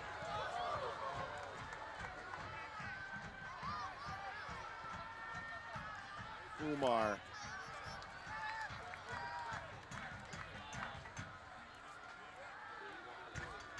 Devin, is it possible we've gotten to hold on for dear life mode? You can't bunker with 25 minutes to go against this team. That will never play out for you. And they're not willing to do that just yet. Again, the line's pretty impressive right now. You can see the sitting 4 and then about 5 yards of space and then another block just in front. You have to make sure that if you're Blackwood and Kyle Craig, keep those legs moving. You do have reinforcements on the bench And I promise you, their manager is going to tell them to just keep this going. Make sure that we're not broken down in those areas, because if you get in behind them, now Lewis Hilton or Oscar Umar has to stretch, and then it becomes a domino effect where space just starts to open up one after another. That's when you get playmakers like Stroud and Lemma on the ball, and things start to open up at top of the 18. Devin, that was a royal you and me and the viewers we. I mean, this thing is about to be a roller coaster, if Red Bull has anything to say about it. Bunkering in against Red Bull is literally the worst thing you can do, right? Right now, yes, with this much time. The decision-making will still be positive for Red Bull 2. If there's 5 minutes to go, frustration continues to mount. You'll go into desperation mode, especially when you're on the road. You'll see guys start to knock long balls in and just play chase a little bit. They get away from their game plan. I don't mind the look then, but with this amount of time, obviously have to stick to the reason that you've gotten here. Fans, you can continue to enjoy the USL on ESPN through the 2022 season. USL excited to announce the championship and League One remain with the leader in sports for 3 more years. ESPN Plus will continue to be the home of all things USL, and at least 19 games a year featured on the ESPN family of linear networks, including 9 games on ESPN Deportes. Continue to follow, support, and watch your club on ESPN and ESPN Plus.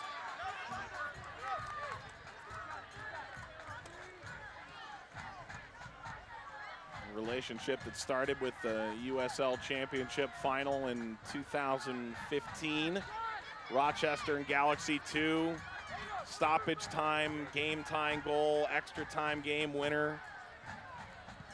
Lassiter and Canardo Forbes, 2 assists in that game. It's just me and my buddy John Harks who ushered this puppy through the first game on an ESPN network with the league. A little name drop, my friend. It's not name dropping. I don't mind it. I wasn't a first-round pick like you were. Yeah. I don't know what league you were a first-round pick. Dakers, this is a long run. Dakers takes the ball away. Here he goes. Dakers once more. Everybody going down. Penalty.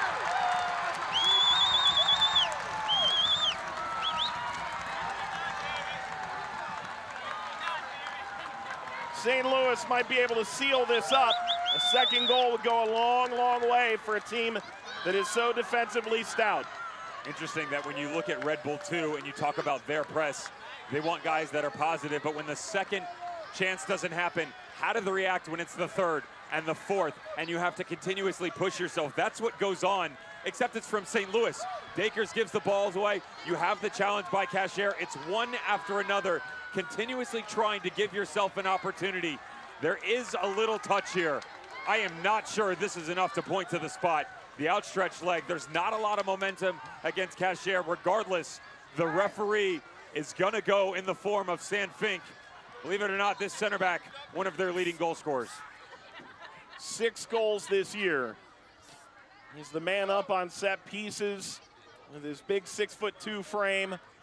He was the Open Cup fan poll lower division player of the tournament. Incredible year for Sam Fink. Looking to give St. Louis a 2-goal lead. Sam Fink's star continues to rise. The Luligan at heart. 2-0 to St. Louis.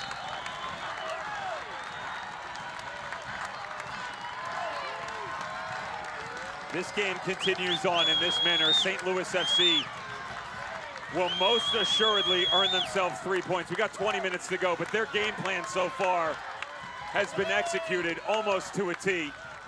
Argue what you will about whether or not this ends up at the spot. You still got to step up and bury it. 20 minutes to go in a match with a Goliath on the other side of the field, one of which represents the form of Evan Loro, a keeper who is always up to the task put in front of him. Sam Fink sends him back into the right, and St. Louis out in front by 2. Sam Fink is just having some kind of year. They talk about his consistency. Talk about a guy who's only scored 4 goals in the last 2 years. He's got 7 now this year. Evan Louro was shown a yellow card in the aftermath of that goal.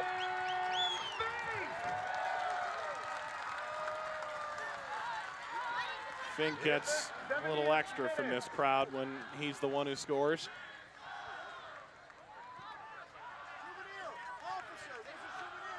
Yellow card caution has been issued by the referee. Sam Fink at this point is the face of the franchise. You don't always say that about center backs.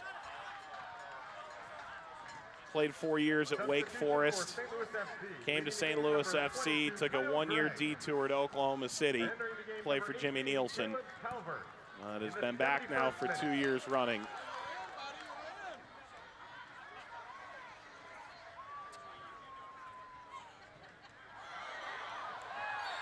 Blackwood gets his feet swept out. It's Kilwine this time. You'll start to see all of these walks to the ball and set piece opportunities take a bit longer than you would previously in this match. Nice little cushion now for the home squad, and they just execute down the stretch. It seems like they struggled forever to get back on this beautiful run of form after the Open Cup. They struggled during it and felt like maybe, okay, let's hit the reset button, get back to what we were so good at earlier on this season, but not able to do so. And again, set pieces. There's Yield faithful, Manuel Kavita and Sam Fink sitting right around the penalty mark. Just watch the two big bodies. Free kick for St. Louis, knotted down. Louro didn't get his fingertips to it. It's up over the crossbar. Let's take a look at that previous foul. This came in the 69th minute. Nice view here. Again, it's all about continuing to go forth. Kadeem Dakers Cashier coming on the backside. That's it. That's a much better look. That's the best angle we've seen. From the other direction, it didn't look like enough was done by Jordan Scarlett to bring the player down and point to the penalty mark. That is a much better representation of the foul that occurred. He definitely catches him on the top of the boot. A tough moment for Scarlett. This is his 24th appearance of the year, all his starts, and Roy Boateng comes on, the first-round pick of New York Red Bulls in the 2019 MLS Super Draft, and he has waited a long time to hear his name. Picked up a nasty hip injury early on this season, which has prohibited him from participating in any of the games for the organization, yet alone for Red Bull 2 at the USL Championship level. They think he has the talent level, kicking in to usher this team in a new direction going forward, but of course had to nurse him back to health, and what an awesome opportunity. Last week was actually the first time he had even made it into the 18. Yeah. Now getting a chance to come off the bench, showcase himself with just over 15 minutes to go. 63 in red. It's his first appearance out of UC Davis, where he's twice the Big West Defensive Player of the Year. Foul against Red Bull. Another yellow card coming out. Well, welcome to the pros. Boateng instantly into the yellow card. I don't know if that's a record, but it'd be real hard to beat it.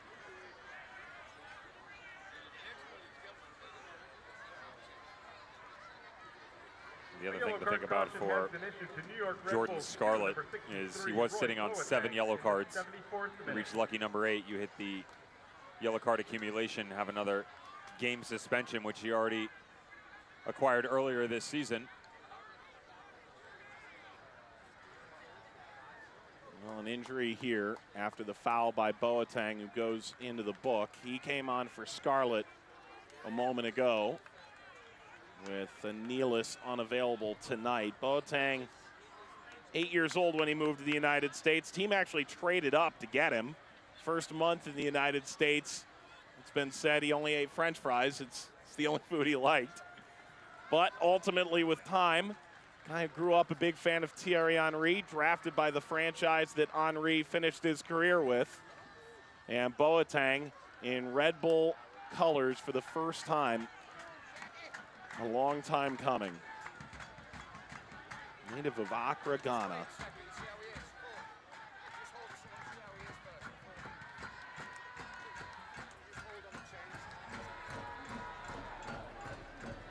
Pulis sticking with his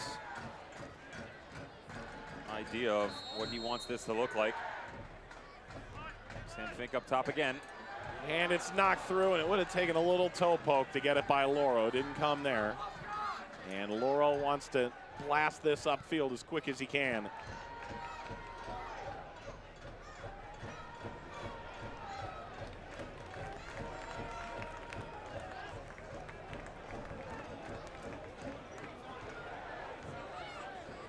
Devin, I don't think this is a shocking result if it holds.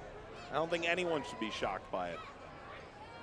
It's not a shocking result. Some of it is just the application by Red Bull 2 or lack thereof. Again, I go back to the argument in the middle of the field where Zayat's on the ball right now, and I like the changes that came forth from their manager, and you started to see them pick it up a little bit now. The penalty took all of the wind out of the sails on that one. Whether you agree with it or not, on closer review, you can see that it definitely was a penalty from the alternate angle we've been shown now. But I want these guys on the ball, two talented playmakers in the middle of the field that just haven't had a boatload of opportunity. And it's not just their inability to get on the ball or at least find them in transition. You bring Jared Stroud in, you start to get some more movement going forward. Guys like Jorgensen, Sebastian Elney, so much talent up top, and they just haven't been able to get out in front, run numbers at that back line when they've started to move their number higher. How do you find a way with 14 minutes to go to get them on the ball a bit more? Blackwood coming off. Cicerone came off moments ago. Here's their goal in the 3rd minute. He can do no wrong at this point in time within St. Louis. 4 goals, 4 games, 3 in the past 2. Brilliant performance on the road at Birmingham, and I think he's got better skills in that nature than I do. We'll have to talk about the fashion in terms of his shorts. But his taekwondo, karate, I don't know, maybe even a little mixed martial arts in there. Nothing that I'm capable of course. Nope. Dev as a center back wasn't the I'm going to drop kick you kind of guy. He was the I'm going to punch you in the face kind of guy. I'll drop you and then I will kick you, not drop kick. You can't combine the two. That's giving me credit for too much athleticism. Paris Giu came on. That's as obvious defensive sub as you can make. Blackwood for G. And at this point, all attention turned the injured Preston Kilwine. As the clock slowly runs on this Wednesday night in Fenton, Missouri. Good crowd tonight. Obviously, our congratulations to the ownership group related to St. Louis FC and those who are coming in for MLS for the Lou. There are great big things happening in St. Louis. It's been such a wonderful city. The USL Championship since they came into the league. Finally some success, Devin. And you talk with Anthony Pulis and he said, all right, the goal now is to just make the playoffs. Maybe early it was, let's get in the top 6, but ultimately they thought last year, let's get in for the first time, and year 2 under him, it's let's do it again. Interestingly enough, he also went further to say that when you talked about points and playoff seeding and how he wanted this to play out, he actually, though he didn't die away from that, he said 4 wins. 4 wins matches our win total of 2018. That's really important to me. I'd like to hit that number. That will make me happy, and I think the 12 points will help us get in. Anything past that is a bonus. And ultimately, you would say the East has never been stronger. Credit to the Red Bulls for being top of the East at this stage of the season, although they face Murderers Row down the stretch. Murderers Row that would make the Yankees lineups of years past shudder.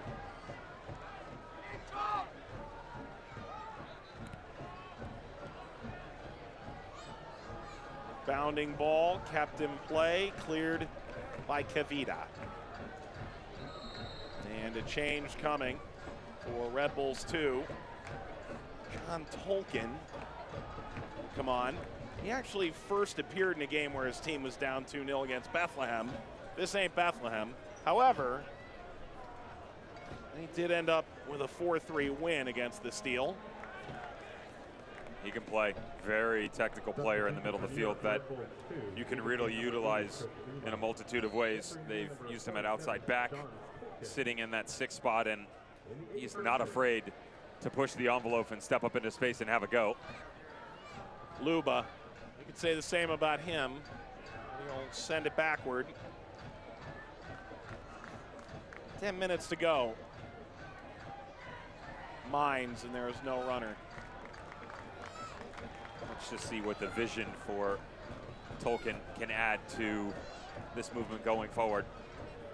Again, it hasn't been the best night for Red Bull 2, getting all the attacking pieces on the same page. Though they have shown us in matches past that they're capable of. We said coming in how the defensive unit has been much better. Offensively, they still managed to put together a nice little season. 66 in the back of the net so far. 21 of those, by the way, have come in the final 20 minutes. So a third of their goals coming down the stretch, and we alluded to it earlier, that beautiful comeback victory, 3-1 against Bethlehem Steel early on this season, all three of which came in the final 15 minutes, so a lot of work to be done by the home squad still. This will be a corner. That is outstanding pressure applied by St. Louis in the waning moments of this game. Few updates from around the league. Ottawa beats Tampa Bay, as mentioned earlier. Wall fall penalty. Atlanta United 2 beats Charleston 3-1, and it may be a death knell for Charleston. They still have plenty of time to make it up, but I mean, that's one where you had to think they thought they were going to get those points. Can't get the job done. Away to Atlanta, Gwinnett County. Corner lifted. This has not been a night for the set piece brigade. Will be a throw for St. Louis FC. Bethlehem clobbering Loudoun 5-2 in Philadelphia. And later on tonight, interesting match, Fresno at home against Rio Grande Valley as they tussle with Reno for the number 2 spot in the West. All those games airing on ESPN Plus, live and archive. That'll get out.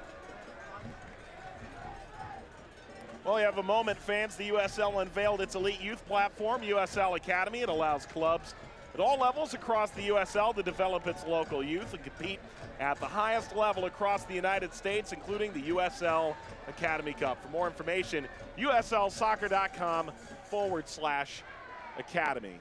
As we see St. Louis FC have such a great relationship with St. Louis Scott Gallagher, and Red Bulls 2, the conduit to the pipeline, the Red Bulls Academy.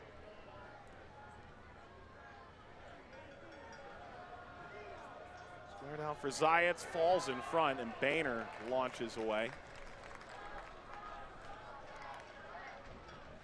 And flicked in front for Jorgensen, easy for Gomez.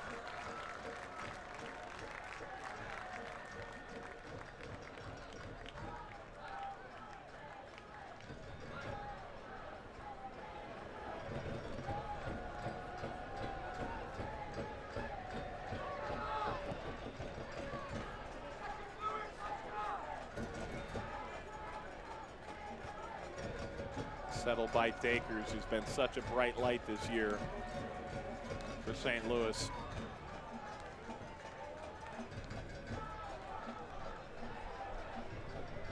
On what amounts to a school night, I imagine, in St. Louis. Just St. Louis? It's past my bedtime. We've discussed this. Got to go to bed early. Got to wake up early. Always enjoyed that conversation with our producer Ava Ponte. Says, I just don't understand. How do you go to bed so early in the middle of the week? It's a schedule, my friend. Got to stick to it. That, and I really don't have enough of a life outside of this and just watch video all the time. Lobbed right at Loro. Well, St. Louis looking as dangerous as anybody with USL Championship playoffs. About a month away from commencing.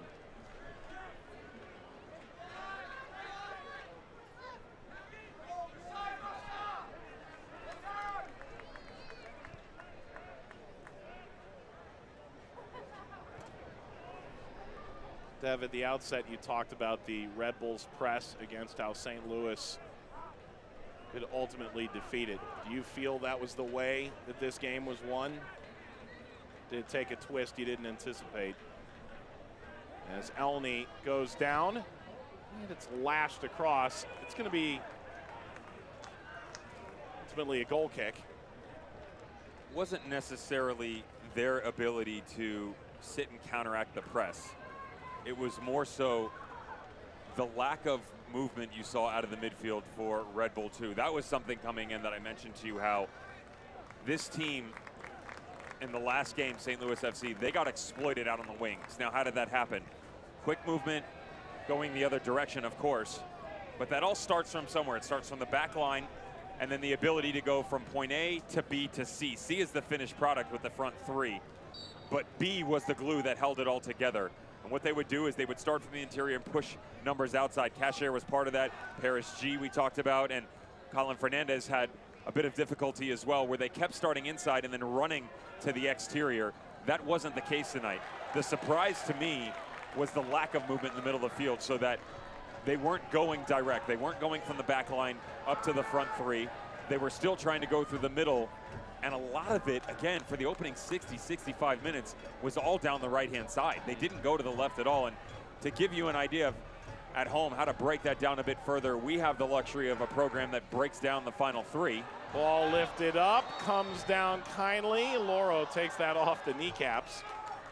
It showcases, outside of the eye test, percentages of where the offense is going, more specifically right, center, and left. And again, up until the 60-minute mark, about 68% of Red Bull 2's offense was going down this right-hand flank. That's not usually a good look. That makes it easier on St. Louis FC. Two injured Red Bulls players squared across. G overrun. St. Louis looks for their exclamation point.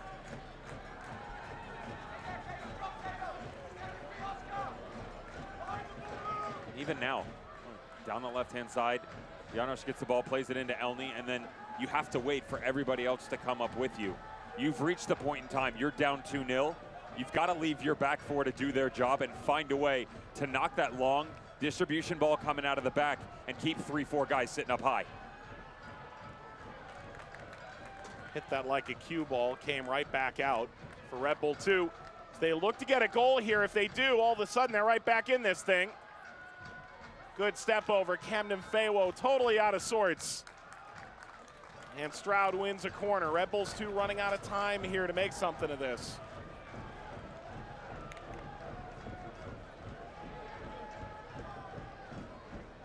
Stroud on the turn. Deflects over, flicked away from Hilton. Calvert further. Here goes Dakers.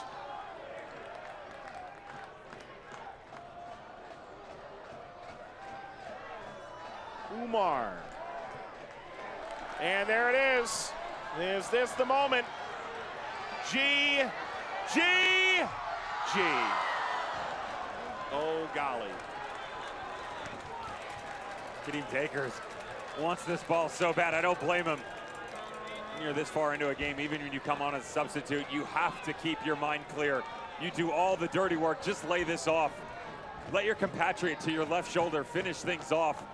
Instead, selfish play, I get it. You want to put your name in lights as well, but that would have been the dagger that broke the backbone.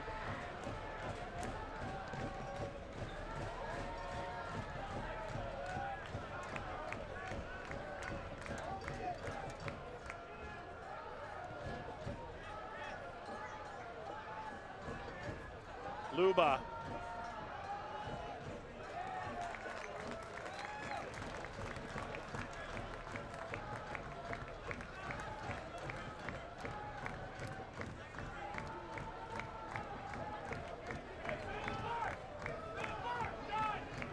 Is this going to be 4 shutouts in 5 games for this St. Louis defense? For a while was much maligned, coming out of the staggering amount of games in the Open Cup. Did 5 straight wins. 5 minutes of stoppage time should tell us one way or the other. Stroud lays it off. Ball for Jorgensen. Deflected. Corner, Red Bull. 5 added minutes. Separates St. Louis from massive points in the playoff race. Stroud. Luba. off of Daker's instep.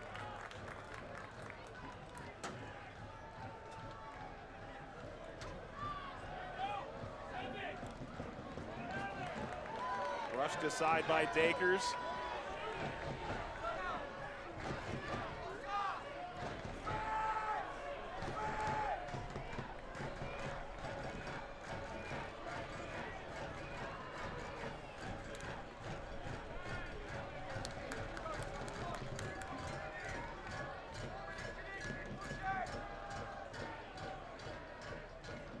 Mines facing up. Jorgensen lost sight of it for a moment. And a Red Bull foul, and Jorgensen's arms outstretched. His disappointment tonight certainly be justified.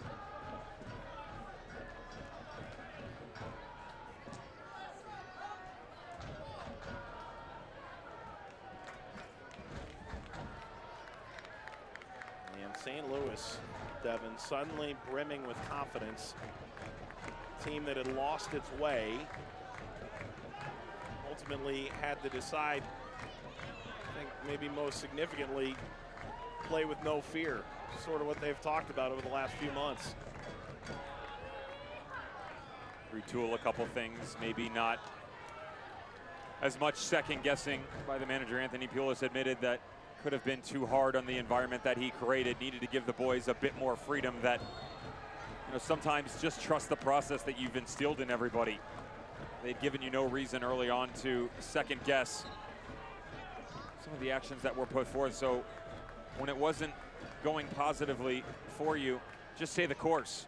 Maybe pull the trigger on some substitutions a bit early too many times, and you know, could they find a way to get back to what they were so good in every application earlier on the season? Wanted to simplify it. They've been able to do that and more. And what's more impressive to me is who they've done it against. Again, we talked about the beautiful start this season, but it's really the last 5 matches against teams like Nashville and Ottawa, and getting results when it mattered against teams that were sitting above you. How could you climb the standings, especially against teams that were pretty much at top form when you were taking them on? Ottawa Fury, a team that Nikola Popovic had done quite well for themselves. They've since hit a slide.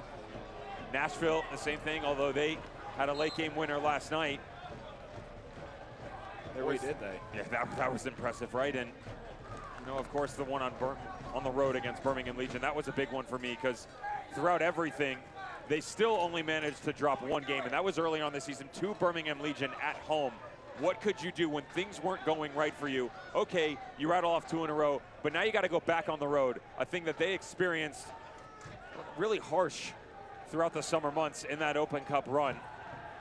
But they have really stuck to their guns down the stretch, now put themselves in prime position to continue moving up the Eastern Conference table and, you know, maybe play the what-if game. Can they get themselves into that 6th spot? There are games to be had. A little over a minute to go. Jorgensen away from him by the inimitable Sam Fink. Final minute. And it looks like St. Louis has this thing signed, sealed, delivered. Their biggest regular season win of the year as it stands.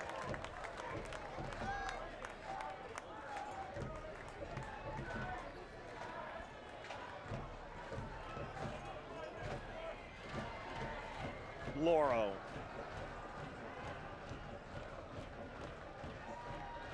That's by Kavita. You know, we haven't talked about Fanuel Kavita. Anthony Pulis laid it down. He goes, I don't know that he's going to win it. I think he needs to be in the conversation for Defensive Player of the Year in this league.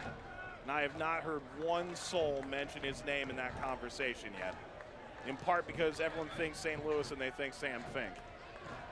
Probably not enough time to totally dig into it. He also backed up and said, I can't blame them for that thought process either with Sam Fink, but it is something that we're in the 95th minute, and the only conversation we've had about Fanuel Kavita is just now or on a set-piece opportunity in the offensive end. Anthony Pulis and St. Louis FC have made it 5 wins in a row. They vanquished the #1 team in the East. They're that much closer to playoff position. 2-0 over New York Red Bulls 2 on Wednesday Night Soccer. Let's take that stat right there further. First 5-match win streak. You go back to July 10th. This team loses to Atlanta United 2 in the quarterfinal of the Open Cup. What was the response going to be? They go 1-3, fall flat on their face, and okay, they're not going to make the playoffs. Since then, 9 matches, they've gone 5-2-2. Oh, by the way, that 5-game win streak, 5 consecutive victories, that is a club record. How do you like me now? The Luligans, they like it a lot. Blackwood again, Fink again, St. Louis again. Highlights and stats coming up. September 28th, as the club hosts Atlanta United 2. Kickoff December.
Well, the fans are waiting to greet their conquering heroes.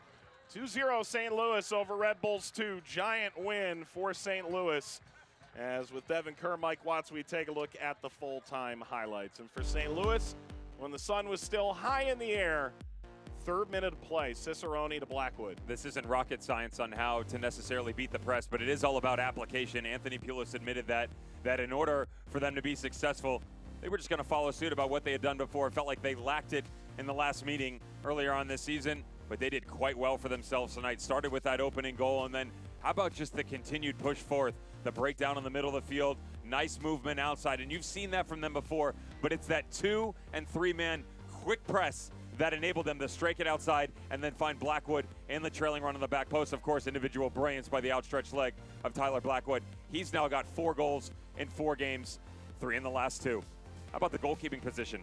Tomas Gomez, something that earlier on this season, Jake Fenlison was the one who had taken over, and during the Open Cup run, he actually, coming back from injury, did well for himself. Good job by the goalkeeper to remain constant back there tonight. Couple chances down the stretch for the home squad that could have easily put it away, but Lady Luck shine bright.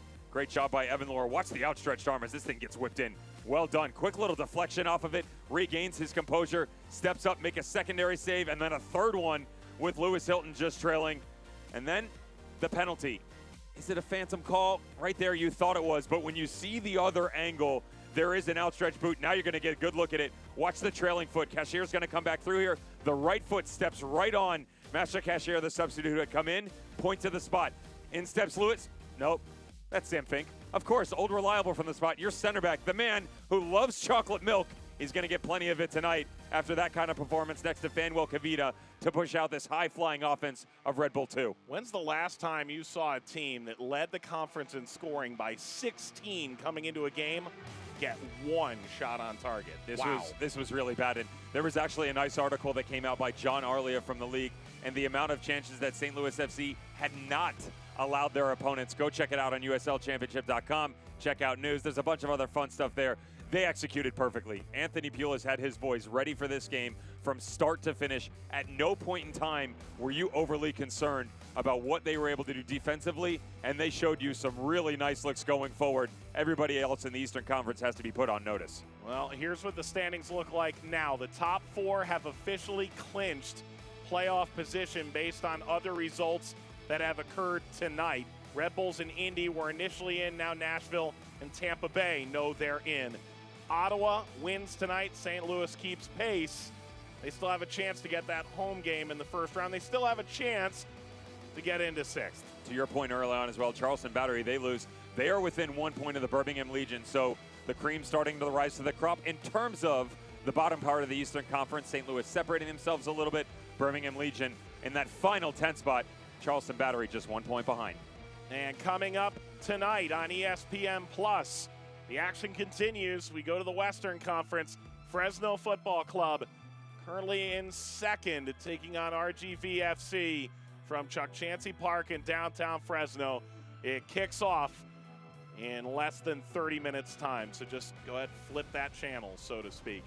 Wow, St. Louis, they are for real. 5 straight wins, 15 straight points when their backs were up against the wall. For our wonderful Vista WorldLink team, producer Abel Ponte, director Gage Tillotson, Eric Falero, Annette Reyes, and our crew in St. Louis, Devin Kerr alongside Mike Watsang.